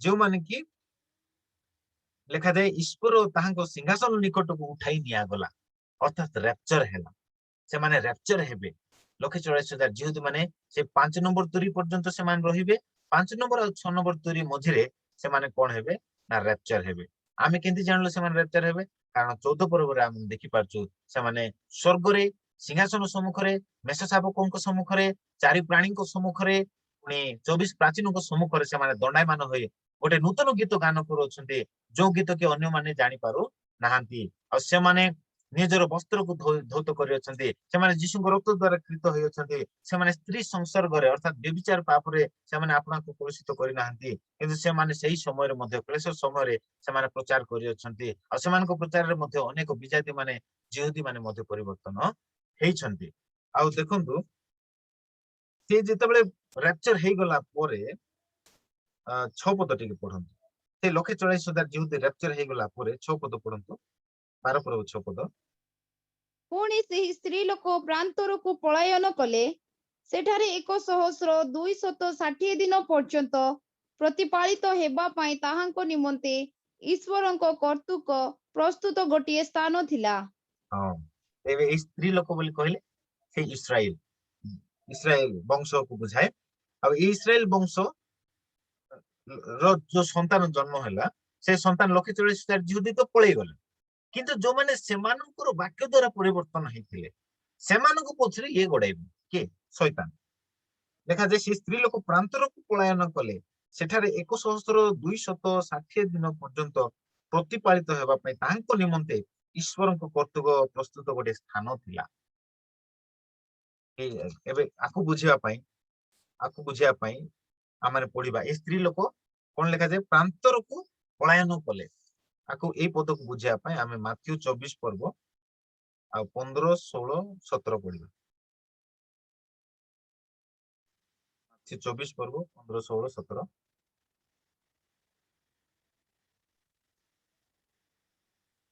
ଏଣୁ ତୁମ୍ଭେମାନେ ଯେତେବେଳେ ଦାନିଏଲ ଭାବବାଦୀଙ୍କ ଦ୍ୱାରା ଉକ୍ତ ଉତ୍ସନକାରୀ ଘୃଣ୍ୟ ବସ୍ତୁକୁ ପବିତ୍ର ସ୍ଥାନରେ ଅବସ୍ଥିତ ଦେଖିବ ପାଠକ ବୁଝନ୍ତୁ ସେତେବେଳେ ଯୋଉମାନେ ଜିହୁଦା ପ୍ରଦେଶରେ ଥାଆନ୍ତି ସେମାନେ ପର୍ବତମାଳାକୁ ପଳାଇ ଯାଆନ୍ତୁ ଦେଖନ୍ତୁ ଯେ ପଳେଇ ଛାତ ଯାଆନ୍ତୁ ଉପର ସେତେବେଳେ ଯୋଉମାନେ ଜିହୁଦା ପ୍ରଦେଶରେ ଥାନ୍ତି ସେମାନେ ପର୍ବତମାଳାକୁ ପଳାଇ ଯାଆନ୍ତୁ ଏଟା କେଉଁମାନଙ୍କୁ କୁହାଯାଉଛି ମୋ ପ୍ରିୟମାନେ ଜିହୁଦୀ ମାନଙ୍କୁ କଣ କୁହାଯାଉଛି ଯେତେବେଳେ ସେଇ ଭଣ୍ଡ ଖ୍ରୀଷ୍ଟ ସେ ପବିତ୍ର ସ୍ଥାନରେ ବସିବ ସେତେବେଳେ ତୁମେ ମାନେ ପର୍ବତମାଳାକୁ ପଳେଇ ଯାଅ ତାପରେ ଯଦି ଆପଣ ଦେଖିବେ ଆଗକୁ ଟିକେ ପଢି ଯିବେ ଆଉ ଆପଣ ପଢିବେ 20 ପଦ ପଢନ୍ତୁ 20 ହଁ 20 ପଦ କିନ୍ତୁ ତୁମ୍ଭମାନଙ୍କର ପଳାୟନ ଯେପରି ଶୀତ କାଳରେ କିମ୍ବା ବିଶ୍ରାମ ବାରରେ ନ ଘଟେ ଏଥିପାଇଁ ପ୍ରାର୍ଥନା କର ହଁ ତୁମମାନଙ୍କର ପଳାୟନ ଶୀତ କାଳରେ କିମ୍ବା ବିଶ୍ରାମ ବାରରେ ନ ଘଟେ ଏଥିପାଇଁ ପ୍ରାର୍ଥନା କର ଦେଖ ମୋ ପ୍ରିୟମାନେ ଯେତେବେଳେ ଭଣ୍ଡ ଖ୍ରୀଷ୍ଟ ପବିତ୍ର ସ୍ଥାନରେ ବସିବ ଘୂର୍ଣ୍ଣ ଯୋଗ୍ୟ ବସ୍ତୁ ପବିତ୍ର ସ୍ଥାନରେ ବସିବ ସେତେବେଳେ ତୁମାନେ ପର୍ବତମାଳାକୁ ପଳେଇ ଯାଅ ସେଠାରେ ଆମେ ତୁମକୁ ସୁରକ୍ଷା ଦେବା ଈଶ୍ୱରଙ୍କ କର୍ତ୍ତୃକ ଏକ ସୁରକ୍ଷା ସ୍ଥାନ ଆମେ ତୁମକୁ ସେଠି ସୁରକ୍ଷା ଦେବା ଆଉ ତୁମମାନଙ୍କର ପଳାୟନ ଯେପରି ଶୀତ କାଳରେ ନ ଘଟେ କିମ୍ବା ବିଶ୍ରାମ ବାରରେ ନ ଘଟେ ଏଥିପାଇଁ ପ୍ରାର୍ଥନା ମୋ ପ୍ରିୟ ମାନେ ପଳାୟନ ଏ ପଳାୟନ ଶବ୍ଦକୁ ଆପଣ ଧ୍ୟାନ ଦିଅନ୍ତୁ ପୁନର୍ବାର ପ୍ରକାଶିତ 12 ପର୍ବ ଆଉ 16 ପଦକୁ ଆସନ୍ତୁ ସରି ପ୍ରକାଶିତ 12 ପର୍ବ 6 ପଦକୁ ଆସନ୍ତୁ ପୁଣି ସେଇ ସ୍ତ୍ରୀ ଲୋକ ପ୍ରାନ୍ତରକୁ ପଳାୟନ କଲେ ତ ଏଇ ସ୍ତ୍ରୀ ଲୋକ ହଉଛନ୍ତି ଜିହୁଦୀ ମାନଙ୍କୁ ବୁଝାଏ ଯୋଉ ଜିହୁଦୀ ମାନେ କି 1,44,000 ଜିହୁଦୀ ମାନଙ୍କ ଦ୍ୱାରା ପରିବର୍ତ୍ତନ ହେଇଥିଲେ ତ ସେଇ ଜିହୁଦୀ ମାନଙ୍କୁ ଏଇ ଶୈତାନ କଣ ଗୋଡାଇବ ଏଇ ଘୂର୍ଣ୍ଣ ଯୋଗ୍ୟ ଅଧର୍ମ ପୁରୁଷ ଏ ଭଣ୍ଡ ଖ୍ରୀଷ୍ଟ ସେମାନଙ୍କୁ ହତ୍ୟା କରିବା ପାଇଁ ଗୋଡାଇବ କାରଣ 1,44,000 ଜିହୁଦୀ ରାପ୍ଚର ହେଇଯାଇଛନ୍ତି ସେମାନଙ୍କର ବାକ୍ୟର ପରିବର୍ତ୍ତନ ହେଇଥିବା ଜିହୁଦୀ ମାନଙ୍କୁ ସେ ଗୋଡେଇବ ଆଉ ସେଟା ପ୍ରଭୁ କହନ୍ତି ତୁମେ ପ୍ରାନ୍ତରକୁ ପଳାୟନ କର ସେଠାରେ ଆମେ ତୁମକୁ 1,260 ଦିନ ପର୍ଯ୍ୟନ୍ତ ପ୍ରତିପାଳିତ ହେବା ପାଇଁ ତାହାଙ୍କ ନିମନ୍ତେ ଈଶ୍ୱରଙ୍କ କର୍ତ୍ତୃକ ପ୍ରସ୍ତୁତ ଗୋଟିଏ ସ୍ଥାନ ଥିଲା କେତେ 1260 ଦିନ 1,260 ବୋଲି 1260 ଅର୍ଥାତ୍ 3 ବର୍ଷ 6 ମାସ ପାଇଁ ସେମାନଙ୍କୁ ପ୍ରଭୁ ସୁରକ୍ଷା ଦେବେ ହାଲେଲୁୟା ପ୍ରଭୁଙ୍କର ଗୌରବ ହେଉ ତାପରେ ଆପଣ ଆକୁ ବୁଝିବା ପାଇଁ ଏଇ ପଦକୁ ବୁଝିବା ପାଇଁ ଆଉ ଯଦି ଟିକେ ଆଗକୁ ଏଇ ଯୋଉ ଯୁଦ୍ଧ ବିଷୟରେ ଲେଖାଯାଏ ତ 7 ପଦରୁ 12 ପଦ ପର୍ଯ୍ୟନ୍ତ ଯୁଦ୍ଧ ବିଷୟରେ ଲେଖାଯାଏ 13 ପଦରୁ 17 ପଦ ଯାଏଁ ଟିକେ ପଢିଦବା ଆଉ ଆମେ ସମାପ୍ତ କରିବା 13 ପଦରୁ 17 ପଦ ଯାଏ। ସର୍ପ ବାର- ଆପଣଙ୍କୁ ପୃଥିବୀରେ ନିକ୍ଷିପ୍ତ ହେବାର ଦେଖି ସେହି ପୁତ୍ର ସନ୍ତାନ ପ୍ରସବକାରିଣୀ ସ୍ତ୍ରୀ ଲୋକଙ୍କୁ ତାଡ଼ନା କଲା। ଦେଖ ସେଥିରେ ପ୍ରସବକାରିଣୀ ସେ ସ୍ତ୍ରୀ ଲୋକଙ୍କୁ ସେ କଣ କଲା? ତାଡ଼ନା କଲା କଣ? ପୁତ୍ର ସନ୍ତାନ ସେ ଅର୍ଥାତ୍ 1,40,000 ଜିହୁଦୀ ମାନେ ରାଜ୍ୟରେ ହେଇଗଲେ। ତାପରେ ସେ ସ୍ତ୍ରୀ ଲୋକ ଅର୍ଥାତ୍ ଅନ୍ୟ ଜିହୁଦୀ ବଂଶ ମାନ ଥିଲେ ସେମାନଙ୍କୁ ସେ କଣ କଲା? ତାଡ଼ନା କଲା। ତାପରେ ସେଥିରେ ସେହି ସ୍ତ୍ରୀ ଲୋକ ଯେପରି ସର୍ପର ମୁଖରୁ ରକ୍ଷା ପାଇ 3.5 ବର୍ଷ ପର୍ଯ୍ୟନ୍ତ ପ୍ରତିପାଳିତ ହୁଅନ୍ତି, ଏଥି ନିମନ୍ତେ ପ୍ରାନ୍ତରସ୍ଥ ଆପଣା ସ୍ଥାନକୁ ଉଡ଼ିଯିବା ପାଇଁ ତାହାଙ୍କୁ ବୃହତ୍ ଉତ୍କର୍ଷ ପକ୍ଷୀର 2ଟି ପକ୍ଷ ଦତ୍ତ ହେଲା। ତାପରେ ସେହି ସ୍ତ୍ରୀ ଲୋକଙ୍କୁ ଜଳ ସ୍ରୋତରେ ଭସାଇ ଦେବା ନିମନ୍ତେ ସର୍ପ ତାହାଙ୍କ ପଛରେ ଆପଣା ମୁଖରୁ ନଦୀ ପରି ଜଳ ଉଦ୍ଗାର କଲା। କିନ୍ତୁ ପୃଥିବୀ ଆପଣା ମୁଖ ଫିଟାଇ ସର୍ପର ମୁଖରୁ ଉଦ୍ଗାରିତ ନଦୀକୁ ଗ୍ରାସ କରି ସ୍ତ୍ରୀ ଲୋକଙ୍କର ସାହାଯ୍ୟ କଲା। ହୁଁ ସେଥିରେ ସର୍ପ ସ୍ତ୍ରୀ ଲୋକଙ୍କ ଉପରେ ମହାକ୍ରୋଧ ହୋଇ ତାହାଙ୍କ ବଂଶର ଯେଉଁ ଅବଶିଷ୍ଟ ଲୋକମାନେ ଈଶ୍ୱରଙ୍କ ଆଜ୍ଞା ପାଳନ କରନ୍ତି ଓ ଯୀଶୁଙ୍କ ବିଷୟରେ ସାକ୍ଷ୍ୟ ଦାନ କରନ୍ତି, ସେମାନଙ୍କ ସହିତ ଯୁଦ୍ଧ କରିବାକୁ ଚାଲିଗଲା। ଦେଖିଲ ତେବେ କଣ ଲେଖାଗଲା 17 ପଦରେ? Thank you, Jesus. Hallelujah. 17 ପଦରେ କଣ ଲେଖାଗଲା? ସେଥିରେ ସର୍ପ ସ୍ତ୍ରୀ ଲୋକଙ୍କ ଉପରେ ମହାକ୍ରୋଧ ହୋଇ, ହେଲେ ସ୍ତ୍ରୀ ଲୋକଙ୍କୁ ଅର୍ଥାତ୍ ସେ ଜିହୁଦୀ ବଂଶକୁ ପ୍ରଭୁ କଣ କଲେ? ସୁରକ୍ଷା ଦେଲେ। 1,40,000 ଜିହୁଦୀ ତ ରାଜ୍ୟରେ ହେଇଯାଇଛନ୍ତି, କିନ୍ତୁ ସେ 1,40,000 ଜିହୁଦୀ ମାନଙ୍କ ଦ୍ଵାରା ଯୋଉ ଜିହୁଦୀ ବଂଶ ମାନେ ପରିବର୍ତ୍ତନ ହେଇଥିଲେ, ଅର୍ଥାତ୍ ସେ ସ୍ତ୍ରୀ ଲୋକ ବିଷୟରେ କୁହାଯାଉଛି, ସେ ହଉଛନ୍ତି ଇସ୍ରାଏଲ ବା ଜିହୁଦୀ ବଂଶ। ଆଉ ତାକୁ ପ୍ରଭୁ 1260 ଦିନ ଅର୍ଥାତ୍ 3 ବର୍ଷ 6 ମାସ ପାଇଁ ସୁରକ୍ଷା ଦେଲେ। ସୁରକ୍ଷା ଦେଲାରୁ ସେଥିରେ ସର୍ପ 17 ପଦରେ ଲେଖାଯାଏ, ସେଥିରେ ସର୍ପ ସ୍ତ୍ରୀ ଲୋକଙ୍କ ଉପରେ ମହାକ୍ରୋଧ ହୋଇ ତାହାଙ୍କ ବଂଶର ଯେ ଅବଶିଷ୍ଟ ଲୋକମାନେ, ଦେଖନ୍ତୁ କେତେ ସ୍ପଷ୍ଟ ହେଲା ଏଠି, ତାଙ୍କର ବଂଶର ଯେତେ ଅବଶିଷ୍ଟ ଲୋକମାନେ ଅର୍ଥାତ୍ ଇସ୍ରାଏଲ ବଂଶ ବା ଜିହୁଦୀ ବଂଶର ଯେତେ ଅବଶିଷ୍ଟ ଲୋକମାନେ ସେଇ ସମୟରେ ରହିଯାଇଥିଲେ, ତାହାଙ୍କ ବଂଶର ଯେଉଁ ଅବଶିଷ୍ଟ ଲୋକମାନେ ଈଶ୍ୱରଙ୍କ ଆଜ୍ଞା ପାଳନ କରନ୍ତି ଓ ଯୀଶୁଙ୍କ ବିଷୟରେ ସାକ୍ଷ୍ୟ ଦାନ କରନ୍ତି। ହାଲେଲୁୟା। ଦେଖନ୍ତୁ ମୋ ପ୍ରିୟମାନେ, ଈଶ୍ୱରଙ୍କର ଆଜ୍ଞା ପାଳନ କରନ୍ତି। ଦେଖ ସେଇ 1,40,000 ଜିହୁଦୀ ମାନଙ୍କ ପ୍ରଚାର ଦ୍ଵାରା ଯୋଉମାନେ ପରିବର୍ତ୍ତିତ ହେଇଥିବେ, ସେଇ ବଂଶର ଲୋକମାନେ କଣ ଈଶ୍ୱରଙ୍କ ଆଜ୍ଞା ପାଳନ କରନ୍ତି ଆଉ ଯୀଶୁଙ୍କ ବିଷୟରେ ସାକ୍ଷ୍ୟ ଦାନ କରନ୍ତି। ଅର୍ଥାତ୍ ସେଇ ଯୋଉମାନେ ପରିବର୍ତ୍ତନ ହେଇଥିବେ ସେମାନେ ମଧ୍ୟ ପ୍ରଚାର କରିବେ। ଏବେ ଦେଖନ୍ତୁ ଯୀଶୁ ଖ୍ରୀଷ୍ଟ ରାଜ୍ୟରେ ହେଲା ପରେ ତାଙ୍କର ଶିଷ୍ୟମାନେ ପ୍ରଚାର କଲେ, ଆଉ ପ୍ରଚାର କରିବା ଦ୍ଵାରା ଅନେକ ଲୋକ ପରିବର୍ତ୍ତନ ହେଲେ। ଠିକ ସେଇ ପ୍ରକାର 1,40,000 ଜିହୁଦୀ ମାନେ ପ୍ରଚାର କରିବା ଦ୍ଵାରା ସେ କ୍ଲେଶର ସମୟରେ ମଧ୍ୟ ଅନେକ ଜିହୁଦୀୟ ବଂଶର ଲୋକମାନେ ପରିବର୍ତ୍ତନ ହେବେ, ଆଉ ସେମାନେ ଈଶ୍ୱରଙ୍କ ଆଜ୍ଞା ପାଳନ କରିବେ ଆଉ ଯୀଶୁଙ୍କ ବିଷୟରେ ସାକ୍ଷ୍ୟ ଦାନ କରିବେ। ଅର୍ଥାତ୍ ସେମାନେ ମଧ୍ୟ ସେଇ ସମୟରେ ପ୍ରଚାର କରିବେ। ଯୋଉମାନେ ପରିବର୍ତ୍ତନ ହେଇଥିବେ ସେଇ ସମୟରେ ସେମାନେ ମଧ୍ୟ ପ୍ରଚାର କରିବେ, ଆଉ ସେମାନଙ୍କ ସହିତ ଯୁଦ୍ଧ କରିବାକୁ ଚାଲିଗଲା। ସେମାନଙ୍କ ସହିତ ମଧ୍ୟ ଏଇ ଯୋଉ ପ୍ରକାଣ୍ଡ ସର୍ପ ବା ଭଣ୍ଡ ଖ୍ରୀଷ୍ଟ ଭଣ୍ଡ ଭାବବାଦୀ ଏମାନେ ଯୁଦ୍ଧ କରିବାକୁ ସେମାନେ ଚାଲିଗଲେ। ଅର୍ଥାତ୍ ସେଇ ସମୟରେ ଯୋଉମାନେ ପରିବର୍ତ୍ତନ ହେଇଥିବେ ସେଇ ସମୟରେ ସାଧୁ ମାନଙ୍କ ବିରୁଦ୍ଧରେ ଯୁଦ୍ଧ କରିବା ପାଇଁ ଏଇ ଭଣ୍ଡ ଖ୍ରୀଷ୍ଟ ଭଣ୍ଡ ଭାବବାଦୀ ଅର୍ଥାତ୍ ଏଇ ସର୍ପ ଇଏ ମଧ୍ୟ ସେମାନଙ୍କୁ କଷ୍ଟ ଦେବା ପାଇଁ ସେ ଲାଗି ପଡିଲା। ତେବେ ମୋ ପ୍ରିୟ ମାନେ, ଆଜି ଆମେ 1,40,000 ଜିହୁଦୀ ମାନଙ୍କ ବିଷୟରେ ଆମେ ଧ୍ୟାନ କରିଗଲୁ।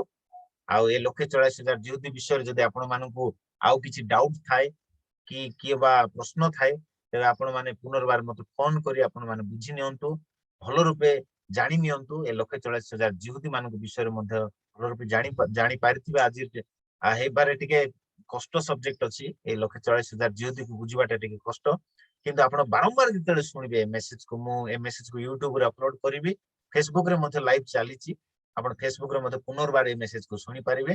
ଆଉ ଆପଣ ଭଲ ରୂପେ ବୁଝିପାରିବେ ଯେ 1,40,000 ଜିହୁଦୀ ମାନେ ହଉଛନ୍ତି ଇସ୍ରାଏଲ ବଂଶ। ଆଉ ଇସ୍ରାଏଲ ବଂଶ ଆଉ ଏଇ ଯୋଉ ପୁତ୍ର ସନ୍ତାନ ଯୋଉ 12 ପର୍ବରେ ଲେଖାଯାଏ, ଏ ପୁତ୍ର ସନ୍ତାନ ହଉଛନ୍ତି କିଏ? 1,40,000 ଜିହୁଦୀ ମାନେ, ଯୋଉମାନେ କି ରାପ୍ଚର ହଉଛନ୍ତି। ଆଉ ରାପ୍ଚର ହେବାର ପ୍ରୁଫ 14 ପର୍ବରେ ଆମେ ଦେଖି ପାରୁଛୁ। ତେବେ ଏଇ ଦ୍ୱିତୀୟ ମୁଦ୍ରା ଭାଙ୍ଗିବା ସମୟରେ ଏଇ 1,40,000 ଜିହୁଦୀ ମାନେ ଆସିବେ, ସେମାନେ 5 ନମ୍ବର ଆଉ 6 ନମ୍ବର ତୁରୀ ପର୍ଯ୍ୟନ୍ତ ସେମାନେ ରହିବେ, ଆଉ ସେଇ ସମୟରେ ସେମାନେ ରାପ୍ଚର ହେବେ ଆଉ ସ୍ୱର୍ଗାରୋହଣ କରିବେ, ଆଉ ସ୍ୱର୍ଗରେ ଆମେ ସେମାନଙ୍କୁ ଦେଖିପାରୁଛୁ। ତେବେ ପ୍ରଭୁ ଆମମାନଙ୍କୁ ଏଇ ବାକ୍ୟ ଦ୍ୱାରା ଆଶୀର୍ବାଦ କରନ୍ତୁ। କାଲିକୁ ଆମେ ଦେଖିବା 3 ନମ୍ବର ବିଷୟ, 3ଟା ପଏଣ୍ଟ ସରିଲା। ଫାର୍ଷ୍ଟ ପଏଣ୍ଟ କଣ? ଦ୍ୱିତୀୟ ମୁଦ୍ରାରେ 5ଟା ଘଟଣା ଘଟିବ ମୁଁ କହିଥିଲି। ଫାର୍ଷ୍ଟ ଘଟଣା ହଉଛି भंड ख्रीष्ट आपण प्रकृत रूप को प्रकाश करिवो सेकंड पॉइंट होची स्वर्ग रे युद्ध हबो और थर्ड पॉइंट होची 144,000 जिहुदी सेही समय आसीबे तो काली को हमें देखिबा फोर्थ पॉइंट आ काली को हमें देखिबा दुई साक्षी विषय दुई साक्षी मध्य काले माने आसीबे आ से मान को मध्य केते 3 वर्ष 6 मास पई क्षमता दिया जीवो प्रचार करिया पई एबे दुई साक्षी माने क्यों माने अनेक कहंती दुई साक्षी होचंती के कहंती एलियो आ मोसा ए जो दुई जण आसीबे बोली आ केते जण कहंती नहे नहे सेरा एलियो आ मोसा नहंती सेरा एलियो आ हनको बोली के जण को आ केते प्रकार विश्वासी माने कहंती जे नाइ नाइ एलियो आ हनको नहंती एलियो आ शिष्य जहन बोले के अनेक कहंती तेबे आ माने काली को कंफर्म हबा प्रकृत रे से दुई जण साक्षी केउ मान हालेलुया प्रभुंकर गौरव प्रभु आमान को बाकी द्वारा प्रचुर आशीर्वाद करंतु गॉड ब्लेस यू आसंतु आमाने शेष प्रार्थना आड़ को जीवा प्रथमे आमे वाक्य सकाशु प्रभु को किछ समय धन्यवाद दे हम प्रार्थना करबा पुनी आमे शेष प्रार्थना आड़ को जीवा प्रभु को गौरव हालेलुया